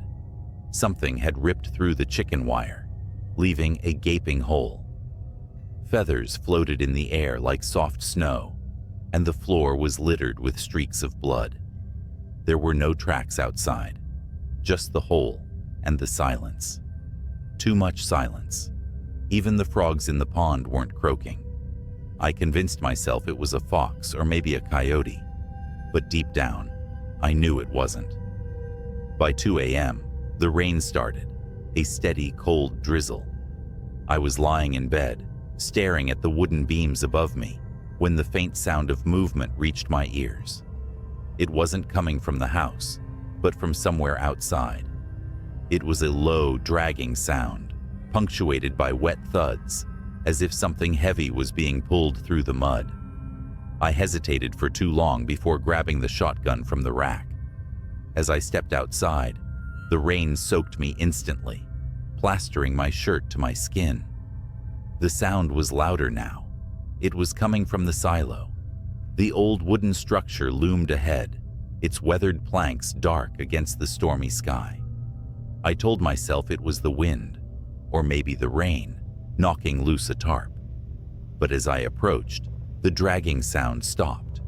I swung the flashlight beam towards the base of the silo. That's when I saw it. A figure was hunched over the pile of spilled corn, its arms long and bony, the skin stretched tight over sharp joints. Its back was to me, but its movements were jerky and wrong, like a puppet with tangled strings. I froze, the beam of light shaking as my hands trembled. Whatever it was, it turned its head slowly, unnaturally far, until its face was visible in profile. Its eyes were hollow, its mouth impossibly wide, filled with rows of teeth that looked more like shards of broken glass. It grinned, a thin, split-lipped smile that made my knees buckle. And then it stood. It was tall, too tall. It had to duck as it turned fully towards me. In its clawed hand, it held a chicken, what was left of one. It dropped the carcass, and the wet thud echoed in the silence. The thing started towards me, its movements fluid now, almost hypnotic. I ran. The mud sucked at my boots as I sprinted back to the house. I didn't dare look back, not even when I heard the wet slapping of its footsteps gaining on me. By the time I reached the door, I was screaming. I slammed it shut, bolting the lock and shoving the kitchen table against it for good measure. The footsteps stopped just outside. The porch creaked as it stepped up, and I could hear it sniffing, the sound wet and guttural. Then, nothing. I stayed up the rest of the night, the shotgun cradled in my arms, the flashlight trained on the door. It didn't return. Not that night. But the farm wasn't the same after that. Strange things kept happening. The cows refused to graze near the silo, and I found deep clawed marks gouged into the barn doors. And every night, without fail, that melodic whistling would drift through the air, growing louder as it approached the house. I left that farm the next morning, my chores undone. I never told my grandfather what happened. I didn't have to. When he called me weeks later, his voice was shaking. He said something was out there, something that didn't belong. He never saw it, but he heard the whistling. He sold the farm not long after that. Last I heard, the new owners abandoned it after their son disappeared. They said he was playing near the silo. I know better. I wish I could say that was the end of it, that I left the farm and the horrors stayed there, tied to the land like a bad dream. But things like that don't let go so easily. They follow you. They linger. A few months after I left, I moved to the city, hoping the crowded streets and constant hum of life would drown out the memories. It worked for a while. I even started sleeping better, the image of that grinning, hollow-eyed thing fading with time. Then, one night, I heard it again. I was walking home late, my breath fogging in the chilly air. The streets were empty, the kind of quiet that feels unnatural in a city. I'd just turned a corner when I heard it. The whistling, that same melodic tune, the one I had convinced myself was just the wind back on the farm. I stopped dead in my tracks, my pulse hammering in my ears. It was faint, almost playful, coming from somewhere up ahead. Slowly, I turned my head. The streetlights flickered, casting long, jittery shadows. For a moment, I saw nothing, just empty sidewalks and parked cars. Then, it stepped into the light. It was the same as before, tall, gangly, its skin stretched taut over bones that seemed to shift and crack as it moved. Its eyes locked on mine, black and endless, and it smiled that impossible smile. But now, it was wearing something. A tattered flannel shirt and overalls, smeared with mud and blood, as if mocking the life I'd tried to leave behind.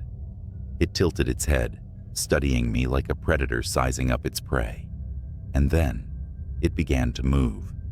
Not running, not lunging, but walking, slow and deliberate, each step a taunt.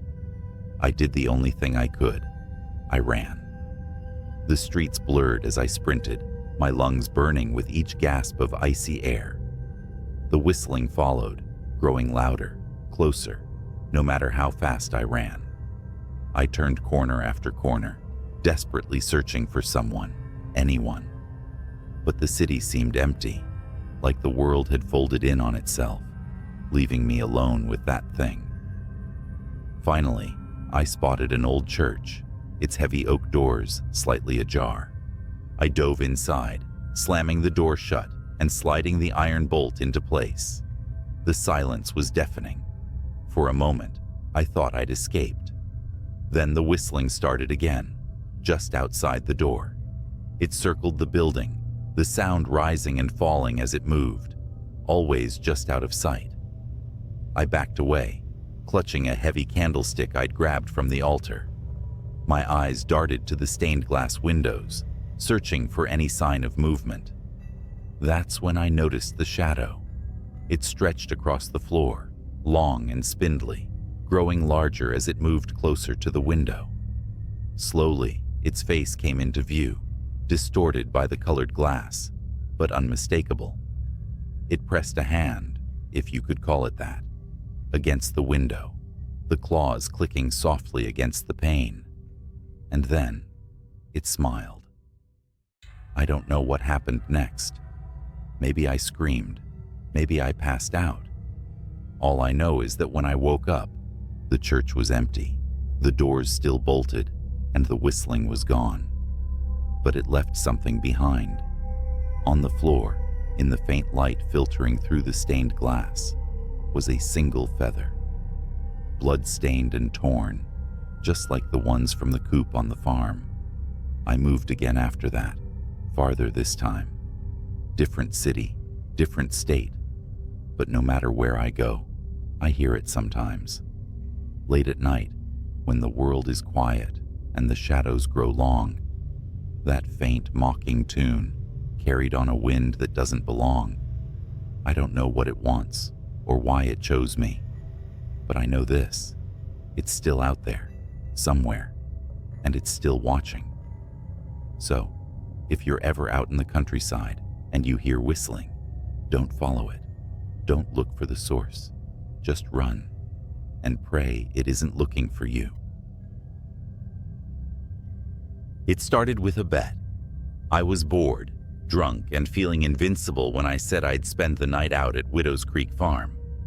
For years, it had been the town's favorite spooky story, the abandoned farmhouse, where people swore they heard voices, saw shadows moving in the windows. Local legend said the owner, Mr. Eldridge, vanished one night, and no one had been able to buy or sell the property since. Something about the land made people uneasy, but I didn't believe in all that. Armed with a flashlight, a folding chair, and a thermos of coffee, I set out to prove everyone wrong. By the time I got to the farm, the moon was low and hazy, casting just enough light to turn the barn and house into black, jagged silhouettes against the night sky. I parked the truck at the edge of the property and made my way to the porch. The wood groaned beneath my weight, the sound echoing in the absolute stillness. Inside, the house smelled like wet rot. My flashlight beam swept over faded wallpaper and furniture covered in sheets. But what struck me was the silence. No crickets, no wind, just nothing. Easy, I muttered to myself, setting up my chair in the front room where I had a clear view of the kitchen and stairs. Just a night alone in an old house. The first few hours passed without incident. I tried to stream music, but the signal was dead. That's when I heard it, a faint thud upstairs. My flashlight shot toward the staircase, catching nothing but empty steps. It's just the house settling, I told myself, though my pulse was already quickening. And then, the lantern flickered to life. It was sitting on the kitchen table, a rusty oil lantern I hadn't noticed before. A weak yellow flame danced inside, casting moving shadows on the walls. I froze. There was no one here. No one could have lit it. "Who's there?" I called out, my voice cracking. The lantern flame sputtered as if in response, then settled into a steady glow. I stepped closer, my boots dragging against the warped floorboards. The lantern's glass was clean, the wick trimmed. Someone had been here recently. I turned in a circle, shining my light into every corner of the room, but saw nothing. Then I heard the footsteps. They were coming from above me, slow, deliberate steps crossing from one end of the house to the other. My flashlight darted to the ceiling as the sound moved toward the top of the staircase. "Hello?" My voice was barely above a whisper now. The footsteps stopped. The lantern, sitting on the table just a moment before, was suddenly at the foot of the stairs. Its flame flared brightly, and for a second, I thought I saw something behind it. A shadowy figure, long and thin, its head cocked to one side as if studying me. I ran. I bolted out the front door, my flashlight beam bouncing wildly in the dark. The truck was parked just a few hundred feet away, but as I ran, the air grew thick. My legs felt heavy, like wading through molasses. I glanced back over my shoulder and stopped dead.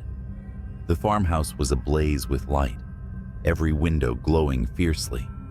Figures stood in the glass, tall, thin shapes that didn't move, just watched as I struggled to breathe. And then the barn door slammed open. Something crawled out of the darkness. It was on all fours, moving unnaturally fast, its limbs too long, its head tilted at an impossible angle. I screamed and turned back toward the truck, pushing through whatever force was holding me back. I reached the door, fumbling for the handle, but the thing was right behind me now. I felt its breath, hot, wet, and rancid, on the back of my neck. Then the truck roared to life. I didn't start it. I wasn't even inside yet. The headlights blazed on, illuminating the creature as it lunged for me. It froze in the bright beams, its skin pale and stretched, its face a featureless mask. For a moment, neither of us moved, and then it shrieked, a sound so high and sharp, it felt like needles stabbing into my ears, and darted back toward the barn. I didn't wait to see what happened next. I threw myself into the truck, slammed the door, and peeled out of there, gravel spraying in my wake. In the rearview mirror, I saw the farmhouse lights flicker and die, one by one, until only the lantern remained, glowing faintly on the porch. I didn't stop driving until I was miles away, back in the safety of town. I told my friends I'd lost the bet, made up some story about the place being too creepy to stay the whole night. I didn't mention the lantern, the footsteps, or the thing in the barn. I should have forgotten about it. Moved on. But last night, I woke up to find a faint yellow glow in my bedroom. The lantern was on my dresser. I didn't sleep that night. How could I? The lantern sat on my dresser, its faint yellow flame steady and unmoving, the same lantern I left behind at Widow's Creek. I wanted to believe it was a nightmare, that I was still out there on the farm, and all of this was a fever dream, brought on by fear and exhaustion. But when dawn broke, the light of the flame didn't dim. It stayed just as bright, a constant reminder that whatever followed me home wasn't leaving. I couldn't stay in the house. I packed what I could and drove. No destination in mind, just miles of asphalt and endless trees. The morning air was crisp, but I kept glancing in the rearview mirror, expecting to see something there, the pale, stretched face of whatever came out of that barn. But I was alone, for now. I checked into a motel on the edge of a neighboring town, telling myself this was temporary, that I could figure out what to do next once I got some sleep. But when I opened the room door, my stomach dropped. The lantern was waiting for me on the bedside table. Its flame burned just as steady, casting that sickly yellow glow. I stepped back, leaving the door open, hoping some part of me was imagining it. But when I blinked, it was still there. Something inside me snapped. I grabbed the lantern and hurled it across the room, expecting it to shatter, to douse that damn flame for good. But it didn't break. It landed on the carpet with a dull thud, the flame undisturbed. And then I heard it. The footsteps. They came from above me, faint and deliberate, just like they had in the farmhouse. My heart hammered as the sound moved across the ceiling, stopping directly above where I stood. A shadow fell over the bed. It stretched impossibly tall, the head cocked at that same unnatural angle. It wasn't cast by me. It was waiting. I fled the motel. There was no plan now, just an overwhelming need to keep moving. I drove for hours, the highway blurring into a gray monotony. The lantern didn't appear in the car, and for a fleeting moment, I thought maybe I'd left it behind. Maybe it was over. Then the radio crackled to life. At first it was static, but slowly I started to hear a voice, a low, garbled whisper, almost like it was trying to speak, but couldn't quite form words. I turned the radio off, but the whispering didn't stop. It was coming from the air vents now, from the faint hum of the engine. Widow? Waiting? My grip tightened on the wheel, knuckles white as bone. The voice was clearer now, repeating those same words over and over. Widow, waiting, widow, waiting. It was nearly sunset when the truck broke down. The engine sputtered and died, leaving me stranded on a stretch of empty road. I sat there for a long time, gripping the steering wheel like it was the only thing tethering me to reality. When I finally got out, the landscape around me was unfamiliar. Flat fields stretched out on either side of the road, broken only by the silhouette of a barn in the distance. My blood ran cold. It was Widow's Creek. The truck wouldn't start. My phone had no signal. I was trapped, and I knew I wasn't alone. The lantern was on the hood of the truck now, its light flickering weakly in the dusk. The footsteps started again. They were closer this time, moving with purpose, circling the truck. I couldn't see anything, but I felt it. A presence, heavy and oppressive, like the air itself was pressing down on me. My flashlight barely cut through the growing darkness, but I swept it in frantic arcs, trying to find the source of the sound. That's when I saw them. Figures emerging from the fields, their movements slow and jerky. They were tall and thin, their bodies stretched unnaturally, their faces blank slates of pale skin. Dozens of them all converging on the truck. I grabbed the lantern off the hood without thinking, clutching it like it might somehow protect me. The figures stopped, their heads tilting in unison toward the light. The flame flared brighter, and for a moment, they hesitated. "Leave!" I screamed, holding the lantern high. The figures shrank back, their forms dissolving into the shadows. But the moment didn't last. The flame sputtered, growing dimmer, and they began to move again. Faster this time, closing the distance with unnatural speed. I don't remember how I made it back to the farmhouse, only that I did. The lantern led me, its glow flickering through the dark, guiding me past the barn and into the house. The door slammed shut behind me, and I locked it, though I knew it wouldn't keep them out. The figures were at the windows now, their faces pressed against the glass.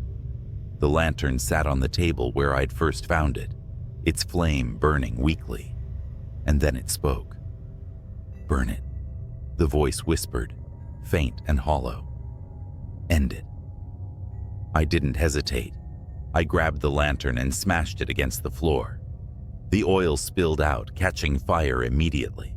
The flames spread fast, consuming the room, the walls, everything. The figures at the windows screamed, their cries high and inhuman, and then they were gone. I ran. The farmhouse burned behind me, a towering inferno that lit up the night. By the time I reached the edge of the property, the house had collapsed in on itself, the flames dying down to embers. I don't know what I unleashed that night, or if I stopped it. The lantern was gone, but its light still haunts me. Sometimes when the nights are quiet and the air is still, I catch a faint yellow glow out of the corner of my eye, and I wonder if it's waiting for me to come back. The night started like any other, quiet, uneventful, with a slight chill in the air as the moon hung high over the sprawling farmland. I'd agreed to watch over my friend's farm while he and his wife took a rare weekend off. The place was massive, bordered by dense woods on one side and endless cornfields on the other. I was promised nothing more than a cozy guest room and some peace.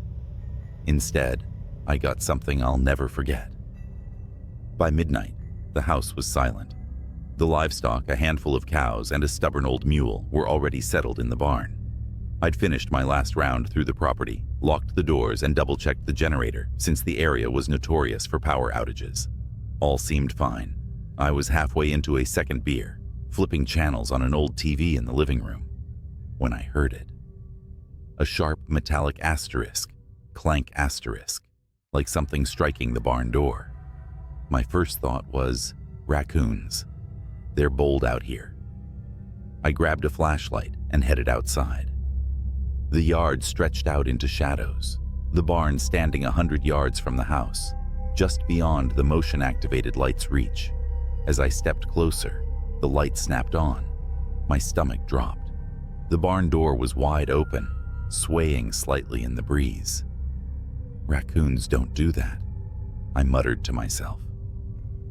The beam from my flashlight cut through the dark as I stepped inside. The barn smelled of hay and earth, familiar but strangely oppressive that night. The cows were agitated, shifting nervously in their pens, their eyes reflecting the light with unnatural brightness. The mule, usually indifferent to everything, let out a low, uneasy bray from the back corner. "Hello?" I called out, though I wasn't sure why. Maybe I hoped whoever, or whatever, was there would just leave if they heard me. No response. Just the sound of animals shifting and the faint creak of the barn's wooden beams. Then I saw them. Footprints in the dirt floor. Bare, human-like prints. But they were wrong.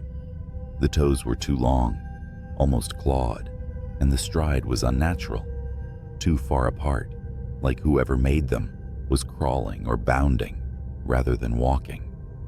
I followed the tracks to the far corner of the barn, where the mule stood trembling, its ears pinned back. Beyond it was the old ladder that led up to the hayloft. The prints stopped there, but the mule's reaction told me whatever it was hadn't just disappeared. I didn't want to go up there.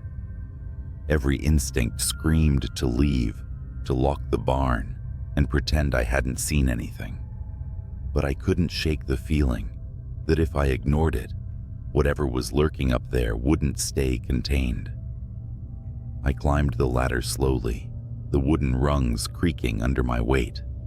My flashlight swept across the hayloft. It was empty at first glance, just piles of straw and old tools gathering dust. Then I noticed something odd. In the far corner, where the moonlight filtered through the slats, the hay was matted down, like something had been lying there, and next to it, scratch marks, long, deep grooves in the wood, as if made by claws. That's when I heard it, a faint clicking sound coming from above me. I froze, my breath catching in my throat. The barn had no second story, just the roof beams overhead. Slowly, I tilted the flashlight upward. Something was there, crouched among the beams, its pale limbs impossibly thin and long, its head cocked at an unnatural angle, as if studying me. Its eyes reflected the light like an animal's, but they were too big, too human. It moved suddenly, skittering along the beams like a spider, the clicking sound growing louder as its claws scraped against the wood. I don't remember climbing down. 1 second, I was staring at it, and the next, I was sprinting toward the house, my flashlight bouncing wildly in my hand. I slammed the door behind me and locked it, my heart pounding so hard, it hurt. The house felt wrong now, like it wasn't safe anymore. I grabbed my phone to call for help, but there was no signal. Not unusual for the area, but it felt deliberate. Then, the lights flickered and went out, plunging the house into darkness. I could hear it now. The faint asterisk, click, click, click asterisk of claws on the porch outside. It wasn't trying to hide anymore. It wanted me to know it was there. I moved as quietly as I could, grabbing the only weapon I could find, a rusty hatchet from the fireplace tools. The sound moved to the side of the house, then the back, as if it was circling, testing the walls. Then came the worst sound yet, the creak of a window sliding open upstairs. It was in the house. My mind raced. There was nowhere to run, nowhere to hide that it wouldn't find me. The only option was to face it. Hatchet in hand, I crept up the stairs, every step feeling like it could be my last. The hallway stretched out in front of me, the guest room door slightly ajar. The faint moonlight spilling in showed the curtains fluttering. The window was wide open. The clicking had stopped. I pushed the door open slowly, The room was empty, but the bedspread was disturbed, claw marks raked across the headboard. My pulse was deafening in my ears as I backed out of the room. That's when I felt it. Hot breath against my neck. I spun around, swinging the hatchet wildly. It caught something, the blade sinking in with a wet asterisk thunk asterisk. A screech filled the air, high-pitched and inhuman. The creature recoiled, its long limbs thrashing as it tried to pull away. I saw it clearly for the first time, its skin pale and stretched taut over its bones, its face a grotesque mimicry of human features, twisted into something predatory. I didn't stop swinging until it stopped moving. When the sun rose, I buried what was left of it in the woods. I don't know what it was, and I don't want to know. My friend's farm looks peaceful in the daylight, but I'll never stay there again. Some things aren't meant to be explained, and some places aren't meant to be guarded, alone. A week after that night, I got a call from my friend. He thanked me for watching the farm and casually asked if I noticed anything strange while I was there. I hesitated, unsure of what to say. How could I explain what happened without sounding insane? Instead of answering directly, I asked why he'd asked. His tone shifted, less casual, more guarded. "Well," he began, "we've been having issues for a while. Strange sounds in the barn, missing animals. Thought maybe it was coyotes or feral dogs. But the footprints we've found don't match anything we know. The neighbors have seen things near the woods." "Things?" I asked, my voice tight. "Yeah, like figures. Too tall, too thin, running on all fours. One of the neighbors swears it looked right at him. They won't come near the property now." He laughed nervously. "Honestly, I figured it was just their imagination until we started losing livestock." I gripped the phone tighter, my pulse quickening. "Why didn't you tell me this before I stayed there?" There was a long pause. "I didn't want to scare you off. Besides, we figured it was just animals. Nothing that'd bother a person, you know?" I didn't respond. My thoughts were spiraling back to that night, to the thing in the barn, its impossible limbs, the way it moved, how it felt too smart, too aware. "Hey," he added, "we're putting the place up for sale. The wife and I decided it's not worth the stress. Whoever buys it can deal with whatever's out there." That was the last time I heard from him. The farm sold within a month, and I heard the new owners moved in without issue. For a while, I thought that was the end of it. I tried to convince myself that whatever I'd faced that night was gone, that maybe I'd killed it. But deep down, I knew better. About 3 months later, I was back in the city, starting to feel normal again. Then one evening, as I was locking up my apartment for the night, I heard it. A faint asterisk, click, click, click, asterisk, from somewhere in the hallway. My blood ran cold. I stood frozen, staring at the peephole in my door, expecting to see something staring back. But when I finally worked up the courage to look, the hallway was empty. The sound stopped. But now, every night when it's quiet, I listen for it. Sometimes I think I hear it, just at the edge of perception. A soft, rhythmic asterisk, click, click, click, asterisk, like claws on wood, like it's waiting for me. And I know one thing for sure. Whatever it is, it doesn't stay on the farm. You'd think that driving an 18-wheeler through endless highways at night would make you immune to fear. I mean, I've seen it all. Road rage, accidents, even a guy walking naked on Route 66 like he was auditioning for a horror flick. But what happened last month? That wasn't the usual trucker nightmare. That was something else. Something wrong. I'm hauling cargo across Nebraska, about 2 a.m. The road is a strip of black slicing through miles of flat nothingness. It's quiet except for the steady hum of the rig's engine. the kind of quiet that lets your thoughts wander to dark places. Then, my CB radio crackled to life. "Breaker 19, you out there?" The voice was low, shaky. I hesitated.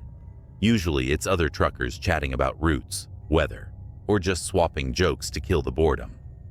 But something in his voice had me grabbing the mic. "Yeah, this is Long Haul. What's up?" Static hissed for a moment before his reply came through. I think I'm being followed." "Followed?" I asked, gripping the wheel tighter. My eyes scanned the rearview mirrors out of reflex, even though I knew the highway behind me was empty. "You sure about that? Ain't nobody out here but us." The radio crackled again, and his voice came through more frantic this time. "It's not a car. I don't know what it is. It's been tailing me since mile marker 240.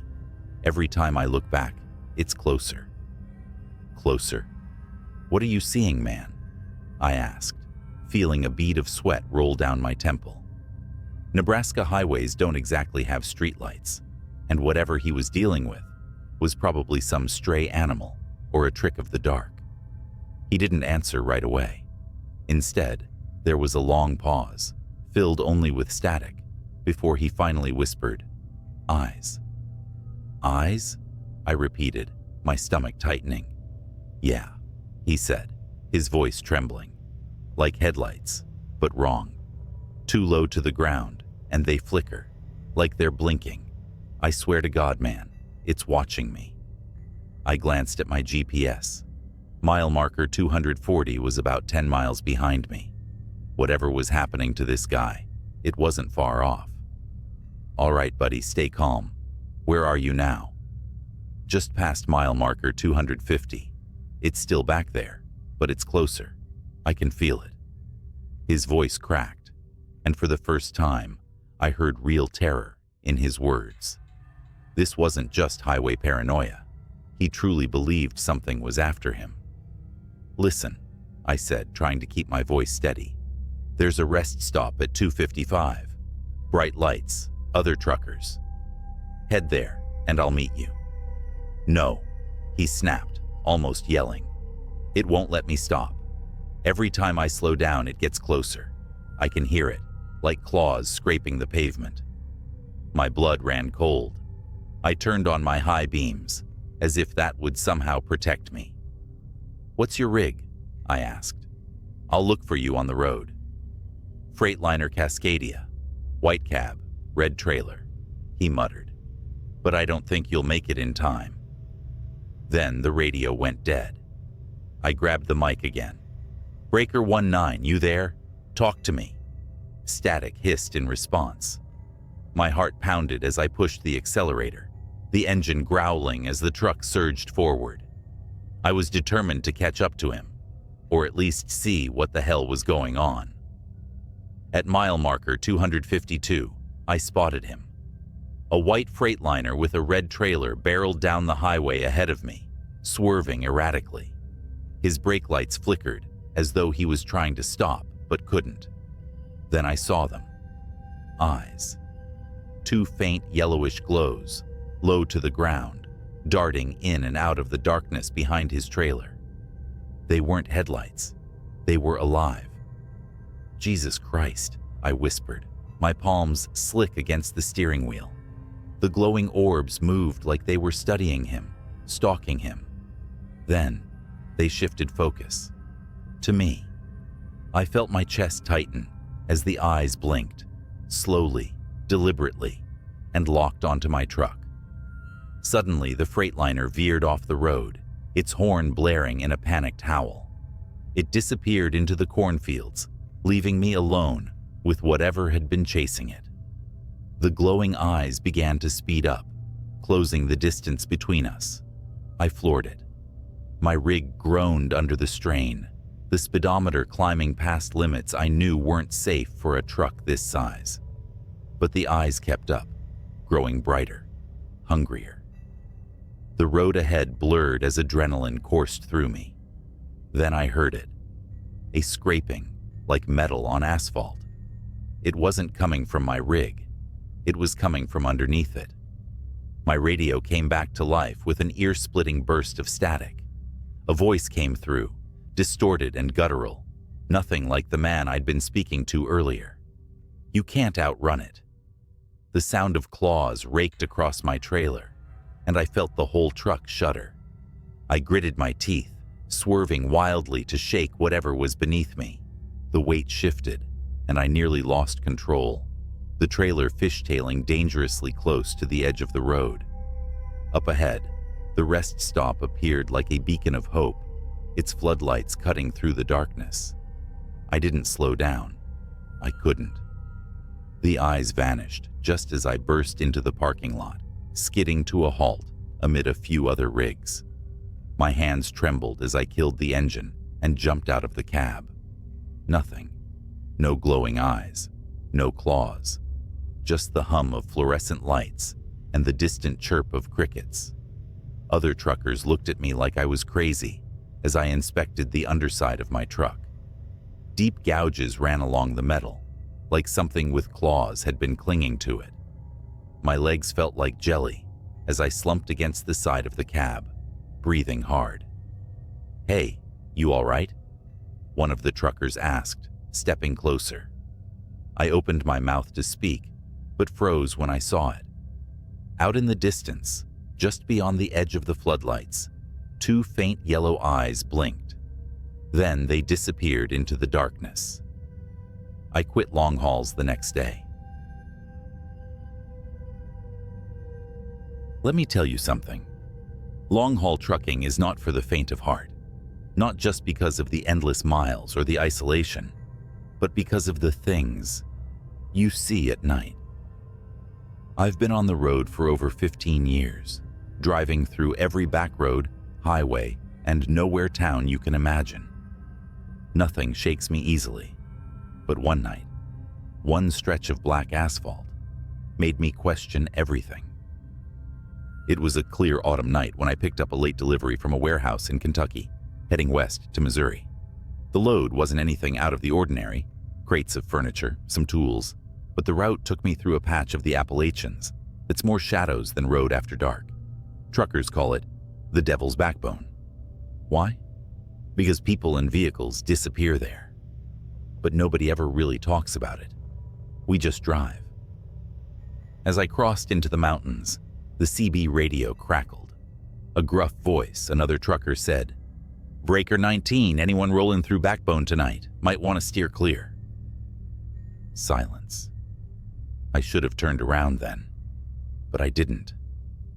Superstitions, I muttered to myself. Besides, I had a deadline to meet. An hour later, the road narrowed. The moonlight barely penetrated the thick trees overhead. My headlights fought against the ink-like darkness. The forest leaned too close, like it was watching. Then it happened. Out of nowhere, a shape darted into the road. I slammed on the brakes, my trailer screeching and groaning behind me. The truck stopped inches from what looked like a deer? No, not a deer. It was too tall, too thin. The thing turned its head toward me, and I swear its face wasn't right. Black eyes, like a doll's eyes, and its mouth, jagged like it had too many teeth. It tilted its head almost curiously before lurching away into the woods. My hands gripped the wheel, knuckles white. My instincts screamed to keep driving, but my engine stalled. That's when I saw the scratches. 3 deep parallel gashes raked across my hood. Fresh, the kind no animal leaves behind. The CB buzzed again, but it wasn't static this time. A low growl came through, like an animal, or a man imitating one. "Still rolling, driver?" A voice rasped, half laughing, half snarling.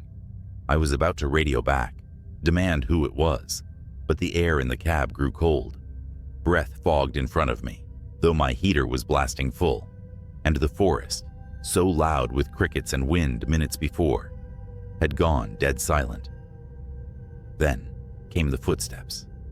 Heavy, slow, something big, something deliberate. I refused to look out the window, but in my mirror, I saw the outline of something. Something tall. Too tall. It stood just beyond the reach of my brake lights, watching. A gut instinct I'd never felt before screamed at me to stay in the cab. The truck finally roared back to life. I floored it, the trailer swaying as I tore through the twists and turns. The further I got, the more the feeling of being hunted lessened. But it wasn't over. 30 miles later, I pulled into a rest stop, one of those desolate lots with a vending machine and a flickering light. Another rig was parked there, engine off, but no driver in sight. I stepped out, my boots crunching gravel, and checked my hood. Those gashes. They weren't just scratches anymore. They were smoking, smoldering like they'd been branded into the metal. And then, from the woods beside the lot, came a laugh. Not a man's laugh, not a child's laugh. It was distorted, like a tape player chewing on a bad recording. The hairs on my arms stood on end. "Driver," the same voice from the CB crooned, but this time it wasn't over the radio. It was in the air, behind me. I spun around, but no one was there. Just my truck, just the woods. But deep in those trees, I swear, I saw eyes. Not two, dozens, blinking in unison. I didn't stay to find out what they belonged to. I climbed back into my rig, locked the doors, and drove until dawn. When I finally reached Missouri, the scratches on my hood were gone, replaced by pristine metal, like nothing had ever happened. But I know what I saw. And every time I pass through Appalachia, I see those same blinking eyes in my nightmares.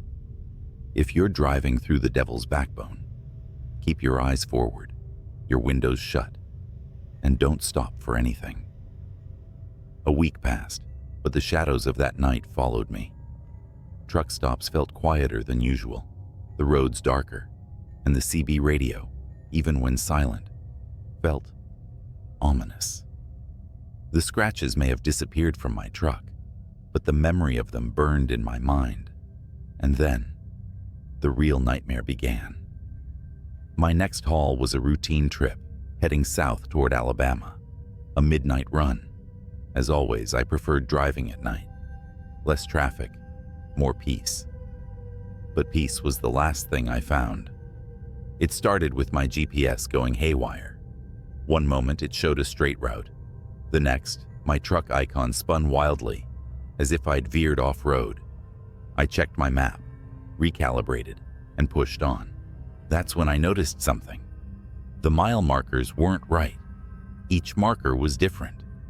One read 142, then the next said 666. I laughed it off, thinking I was seeing things. But the markers grew stranger. End. Turn back. And one that simply read run. The rational part of me fought to dismiss it. A prank, bad lighting, or exhaustion. But deep down, I knew better. And then I saw the rig. It was pulled over on the shoulder, headlights blazing. The truck looked abandoned, door swinging gently in the breeze. I slowed, radioing out of habit. "Breaker 19, you need a hand, driver." Static. The closer I got, the more I noticed something wasn't right. The rig's cab was empty, but the trailer doors hung open, swaying like something or someone had forced them apart. What stopped me cold was the graffiti scrawled across the trailer in thick black letters. "Nothing leaves." I slammed the accelerator.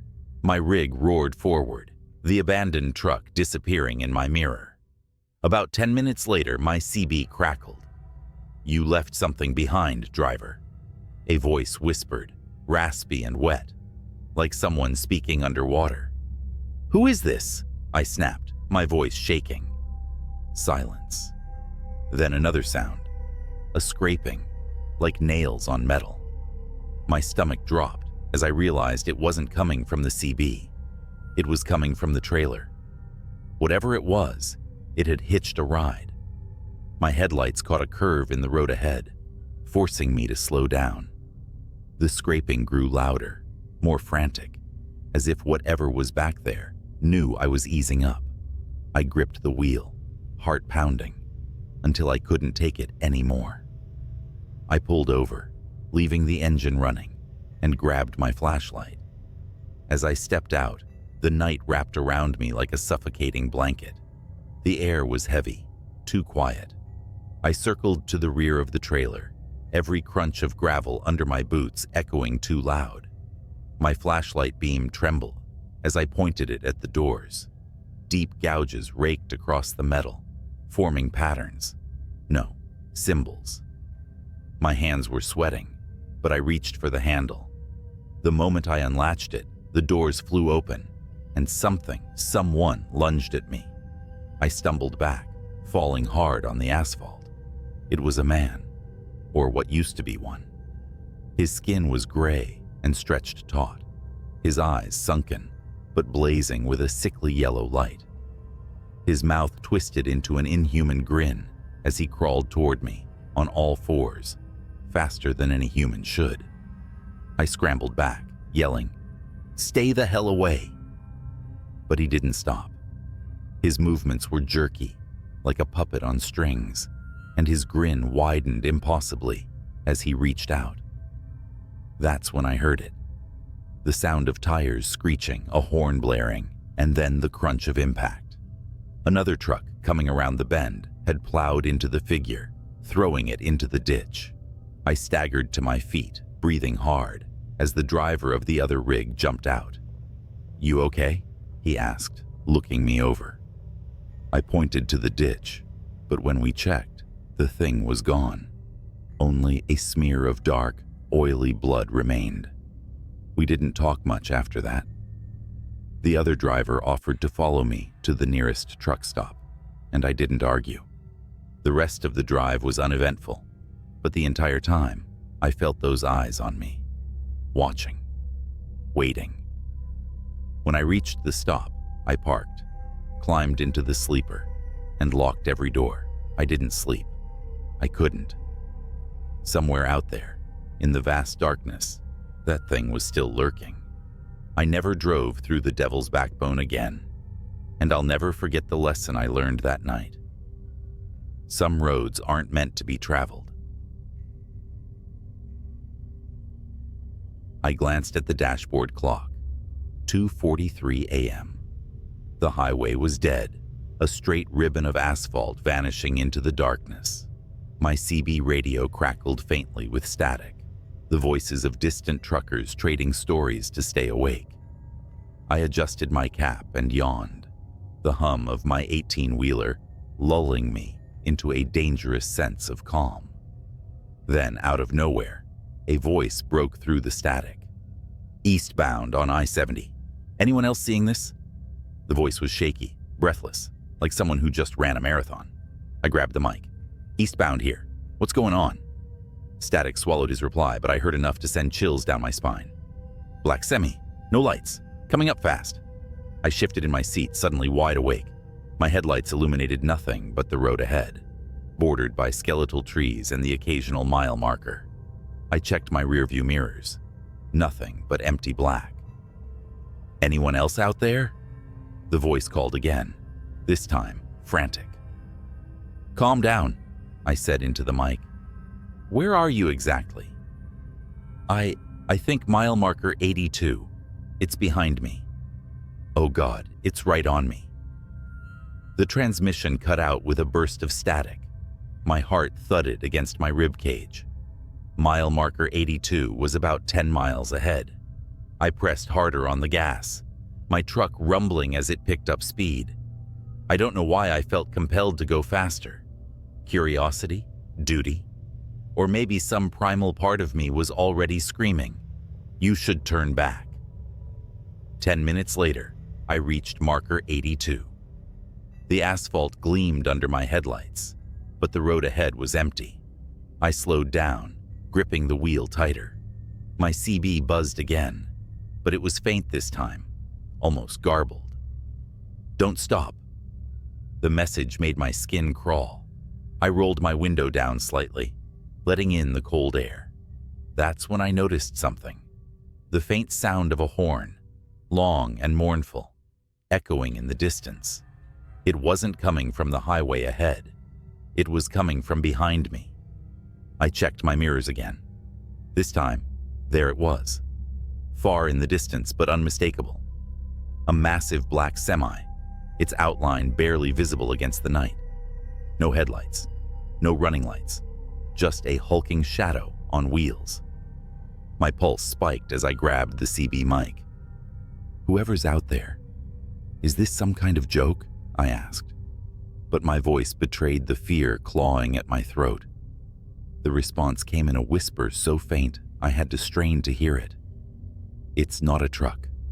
Don't stop. Don't let it catch you." The shadow in my mirrors grew larger. It was closing in, fast. I pushed the gas pedal to the floor, the roar of my engine filling the cab. My trailer swayed as my speed climbed past 80, then 85. But no matter how fast I went, the black semi kept gaining. Its horn blasted low and guttural, vibrating through my chest. It wasn't the horn of any truck I'd ever heard. It sounded almost alive. The CB crackled again, and the faint whisper returned.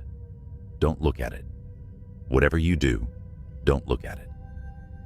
I didn't want to, but when the thing roared up beside me, I couldn't stop myself. I turned my head. The cab of the black semi was empty. No driver, just a void where a driver should have been. The windows weren't tinted. They were black holes, devouring the light of my headlights. The truck's grille was bent into a wicked snarl, like some kind of metal maw. I yanked my eyes back to the road and slammed the accelerator harder. My truck groaned under the strain. The black semi swerved, its shadowy mass brushing against my trailer. Sparks flew, lighting the darkness like fireworks. "Get off the highway," the CB hissed. There was an exit up ahead, barely lit by a single flickering lamp. Without thinking, I veered toward it, tires screeching as I took the turn too fast. My truck wobbled but held steady as I barreled down the narrow exit ramp and onto a deserted country road. For a moment, I thought I'd lost it. The road stretched out empty before me, flanked by fields of tall grass swaying in the wind. My shoulders sagged with relief. But then the horn sounded again, closer this time, and my blood ran cold. In my side mirror, I saw it. The black semi was following me off the highway. "Leave me alone," I shouted into the CB, but the static gave no reply. The road grew narrower, twisting and turning through the darkness. The black semi's headlights, no, the absence of headlights, loomed behind me, swallowing the faint glow of the moon. Up ahead I saw it, a bridge, old, rickety, and far too narrow for two trucks. I didn't slow down. If the thing wanted to take me out, it would have to follow me across. The bridge groaned as my truck rolled onto it. Wooden planks creaked and snapped under my weight. I made it halfway across before I heard a deafening crash behind me. I glanced in the mirror and saw the black semi barreling onto the bridge. Its sheer size was too much for the old structure. The wood splintered and the bridge began to collapse. I floored it, the edge of the bridge just a few yards away. The black semi's horn blared one last time, a guttural scream that sent chills down my spine. Then the bridge gave out entirely. I felt my rear tires hit solid ground, just as the rest of the bridge crumbled into the river below. I slammed on the brakes and skidded to a stop, my chest heaving. Behind me, the black semi disappeared into the churning water, its horn fading into silence. For a long time, I just sat there, staring at the empty road ahead. The CB crackled once more, a final whisper cutting through the static. "You made it, but it'll be back." I never took that route again. Hell, I've never driven at night since. Whatever that thing was, it wasn't a truck. And if it ever comes for you, don't stop. Don't look at it, just run. Any other. A dispatch about a disturbance on Lincoln Avenue, a rundown stretch of road I've driven 1,000 times. Routine, I thought. But nothing about that night would be routine. I'm an officer, and my job is to answer calls, no matter how bizarre they might sound. The caller reported screams, frantic footsteps, and what they described as shadows chasing shadows. Dispatch didn't think it sounded credible, but they sent me anyway. Pulling onto Lincoln Avenue at 3 a.m., I slowed to a crawl. The street was empty, the kind of silence that presses on your ears until you swear you're hearing whispers. My patrol car's headlights cut through the night, bouncing off the cracked windows of old shops and boarded-up buildings. Then I saw her, a woman sprinting down the middle of the street. She was barefoot, wearing a torn dress, her face twisted in sheer terror. I rolled down my window to call out to her, but before I could, she stopped dead in her tracks, her neck snapping around like she'd heard something I couldn't. She screamed, and that's when I saw it. Something moving behind her. But there was nothing there. Not at first. I jumped out of the car, flashlight in hand, and yelled for her to stop. She ran toward me, sobbing, begging for help. Her words were a jumbled mess, but I caught bits and pieces. It's coming. Invisible. It touched me. Suddenly, she was lifted off the ground. No hands, no wires, nothing. Just her body, rising like a marionette. Her feet dangled in the air as her screams turned to choking gasps. My instinct was to run to her, but my feet wouldn't move.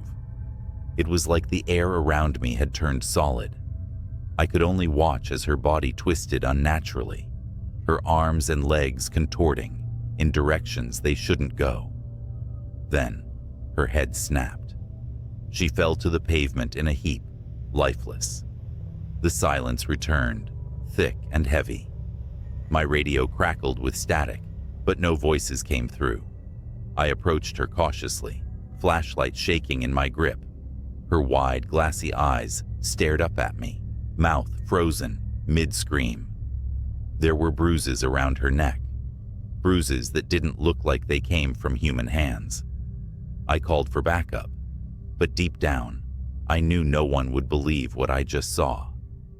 As I waited, something caught my eye, a shimmer in the air, like heat waves rising off asphalt. It hovered where the woman had been lifted. My heart pounded as I reached for my gun. The shimmer moved toward me, slow and deliberate. I fired. The bullet hit something. The shimmer flared, twisting like a living thing in pain, then vanished.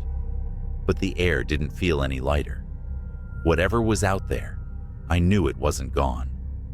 When backup arrived, I didn't tell them everything, just that I found her like that.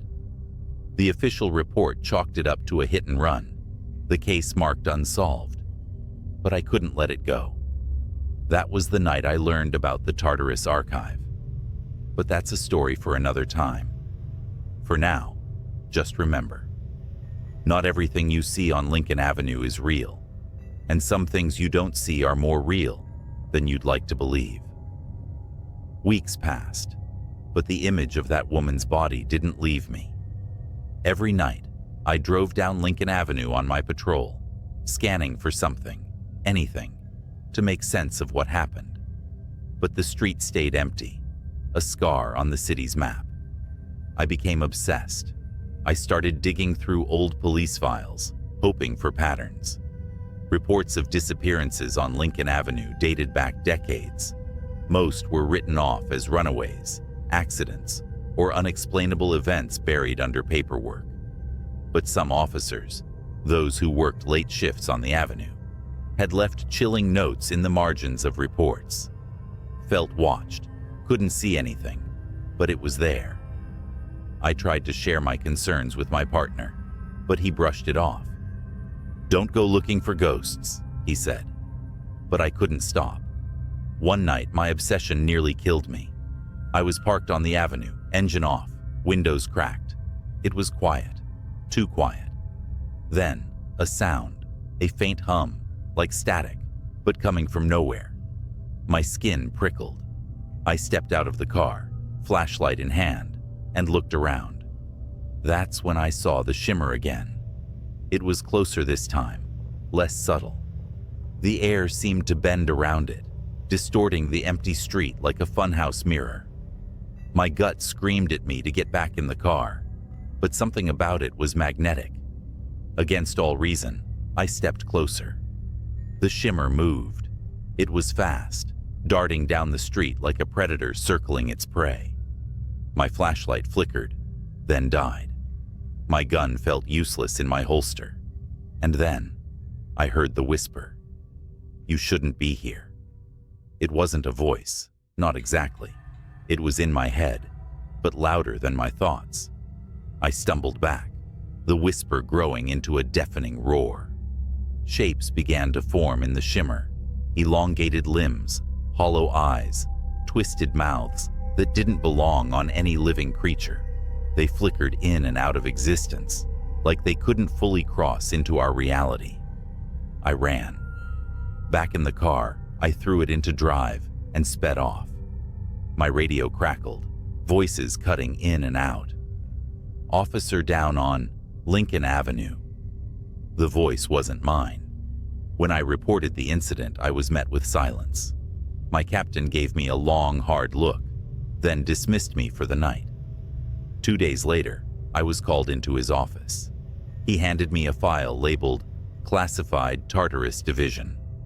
Inside were grainy stills from security footage, the woman I'd seen that night, the shimmer, and other images, faces contorted in terror, bodies suspended in midair, shadows that didn't belong to anything human. He said only one thing: "You didn't see anything." I didn't sleep that night. Instead, I combed through the Tartarus file in secret. There were names of other officers, all with eerily similar accounts, all sworn to silence. A few had gone missing. That's when I found the recording. It was from a patrol car on Lincoln Avenue, time-stamped 5 years ago. The dash cam footage showed an empty street at first. Then, the shimmer appeared. The car's engine revved, but the officer never escaped. The shimmer enveloped the vehicle, and within seconds, the footage cut to static. The officer was never found. I requested a transfer the next day. Now, years later, I'm hundreds of miles away from Lincoln Avenue, but the whispers still haunt me. Sometimes when it's quiet, I'll hear the hum, faint but unmistakable. I've learned to ignore it. But if you ever find yourself driving down Lincoln Avenue late at night, and the air feels heavy, like it's pressing down on your chest, don't stop. Whatever you do, don't stop. First time I saw her was through the cracked screen of a police body cam. Dispatch, suspect unarmed but acting erratic. The officer muttered as his footsteps echoed down the shadowed alley, his breath clouded in the frigid night air. Every exhale, a whisper of tension. The camera bobbed with his steps, capturing the shimmer of frost on the brick walls and the distant glow of streetlights. Then she appeared. She was crouched by a dumpster, her back to the officer, swaying ever so slightly like she was listening to music only she could hear. Her hair, long and dark, clung to her like seaweed on a corpse. The officer called out, his voice steady but sharp. "Ma'am, this is the police. Are you all right?" She didn't turn around. Instead, she raised a single hand, a pale skeletal thing with fingers too long, almost insect-like, and scratched the air. Slowly, methodically, like she was carving something unseen into the fabric of the night. "Ma'am," the officer repeated, more urgent now. He stepped closer, boots crunching on broken glass. That's when she moved. She didn't stand or turn around. She simply twisted. Her neck rotated far beyond what should have been possible, vertebrae cracking like dry twigs, until her face was staring back at the camera. Her eyes were enormous, hollow pits swallowing the weak beam of the officer's flashlight, and her mouth, God, her mouth, stretched into a grin that could split a human skull. The body cam glitched. For a moment, the screen was static, the audio a shrill, grating scream. When the feed returned, the alley was empty. The woman was gone. "Officer Monroe, what's your status?" Dispatch buzzed, but Monroe wasn't responding. His body cam showed nothing but the open alley now, the flashlight beam trembling as it panned across damp brick walls. Then, with a wet, guttural crunch, the camera fell sideways. The last thing it captured before going dark was a streak of blood pooling into the frost. I shouldn't have seen that footage, but I did. And now she's found me. For 3 days after seeing that footage, I couldn't sleep. Every creak of my apartment, every shadow caught in the corner of my eye felt alive, as if it carried the echo of her grin. Monroe's body was never found. The official report chalked it up to gang violence in the area, but I knew better. That thing, whatever it was, had taken him. I work in law enforcement too, just not on the front lines. My job was to review body cam footage for ongoing investigations, compiling evidence for court cases. After Monroe's footage, I told myself I'd misinterpreted what I saw. Maybe it was a trick of the light, a camera malfunction, or exhaustion playing tricks on my mind. But the night after I filed the footage, I got a message in my inbox. Unreviewed Incident 1127 code, redacted. It was flagged for immediate review, a case assigned to me, and only me. At first, I thought it was a mistake. No one spoke to me about it. No directives came through, just the video file. I shouldn't have clicked on it, but I did. This wasn't from Monroe's district. The footage came from across the city, 3 nights after his disappearance. It showed 2 officers responding to a break-in at a derelict industrial warehouse. Their body cams revealed the scene: rusted machines coated in dust, walls lined with graffiti, and corridors that seemed to stretch forever into the dark. "Anyone here? Show yourself," one officer barked, his flashlight slicing through the shadows. His partner covered his 6, their footsteps echoing through the cavernous space. And then they heard it. Laughter. It was faint at first, barely audible. A child's giggle. But as they moved deeper, it grew louder, distorted, the pitch warping until it sounded less like laughter and more like the twisted cries of something mocking human joy. "Cut the crap," the second officer shouted. "This is your last warning." The laughter stopped. The silence that followed was heavier than the darkness around them. That's when the flashlight beams caught movement. Something darted between the rusted machines, too fast to track. The officers shouted, raising their weapons, but it was no use. The thing emerged, not running, but crawling, limbs too long, joints bending the wrong way. It skittered toward them with impossible speed, its hollow eyes reflecting the light like mirrors. One officer fired. The gunshots echoed, deafening in the emptiness. The creature stopped, crouched on all fours, and cocked its head. It didn't bleed. It didn't fall. It simply stared, grinning that same skull-splitting grin. Then it lunged. The camera feed erupted into chaos. Flashes of limbs, screams, static. The footage ended abruptly. I shut my laptop, heart pounding. My apartment felt suffocatingly quiet. Too quiet. And then I heard it. A faint scratching noise. At first I thought it was coming from the walls, maybe rats or the old pipes. But as I sat there frozen, I realized it wasn't the walls. It was my window. I turned slowly. The blinds were drawn, but I could see the silhouette behind them. Something tall, with fingers too long, was tracing patterns in the glass. slowly, methodically. I don't know how long I sat there, paralyzed, staring at that shadow. Minutes, hours. Finally, I mustered the courage to reach for my phone. My fingers trembled as I dialed 911. 911, what's your emergency? There's someone outside my window, I whispered. Can you describe them? The scratching stopped. The blinds fluttered, as if touched by a faint breeze. Then slowly, they began to part.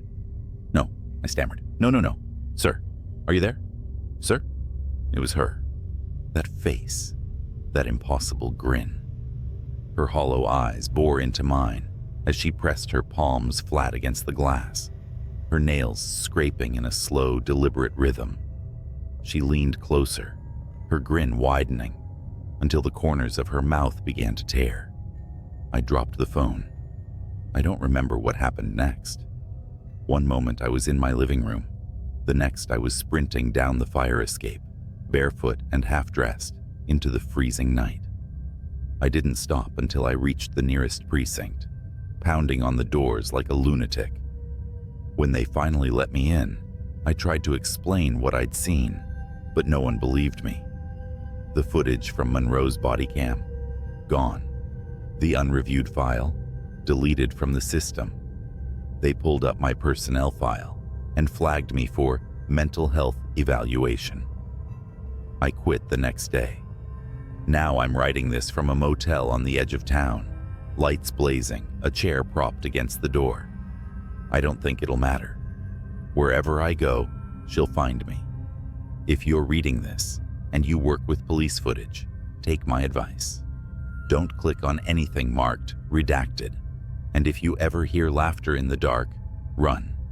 Don't look back, because no matter how fast you run, she'll be faster.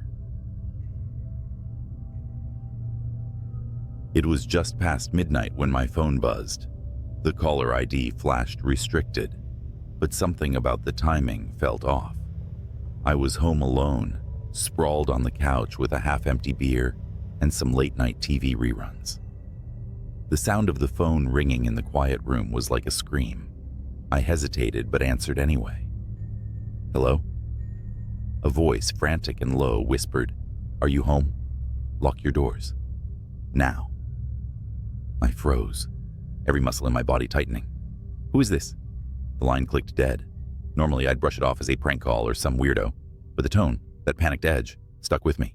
I stood up, every creak of the floor making me flinch, and went to the front door. It was already locked, but I double-checked. Windows, secure, back door, latched tight, satisfied. I sat back down, laughing nervously to myself. Then I saw the police cruiser pull into my driveway. The patrol car's lights weren't flashing, but its mere presence was enough to make my stomach churn. A tall officer stepped out, his silhouette sharp against the dim porch light. He knocked twice, and I debated for half a second whether to open it. "Mister?" His voice carried through the door. I answered cautiously, opening it just enough to meet his eyes. "Yeah? Something wrong?"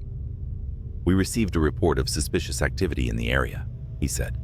His voice was calm, almost rehearsed, but something in his eyes. It wasn't just concern. It was fear. "Have you seen or heard anything unusual tonight?" Well, I got a weird phone call a few minutes ago," I admitted. "Told me to lock my doors." The officer nodded, his hand resting lightly on his holstered gun. "May I come in?" Something in me screamed not to let him, but he was a cop. What else could I do? "Yeah, sure." As soon as he stepped in, I noticed the tension in his shoulders. He was scanning the room like he expected someone or something to leap out at any moment. "What's this about?" I asked, trying to mask my growing unease. He hesitated, then motioned toward the living room. "Can we sit? I'll explain everything." We sat. He didn't take off his hat, didn't relax. Instead, he leaned forward, resting his elbows on his knees, and lowered his voice. "There's been an incident nearby. I need to ask. Have you noticed anything strange in the past week? People following you?" Strange vehicles parked outside? My heart skipped a beat. No, nothing like that. What kind of incident are we talking about? He glanced toward the window, then back at me. A break-in. But it's more complicated than that. The suspect might still be in the area.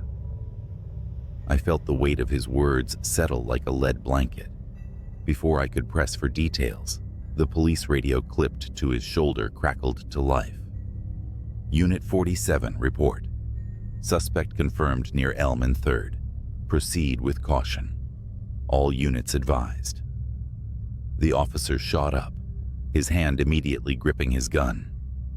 Stay here, he ordered. Lock the door behind me. Don't answer for anyone but the police. And just like that, he was gone. The red and blue glow of his cruiser fading down the street. I locked the door as he instructed,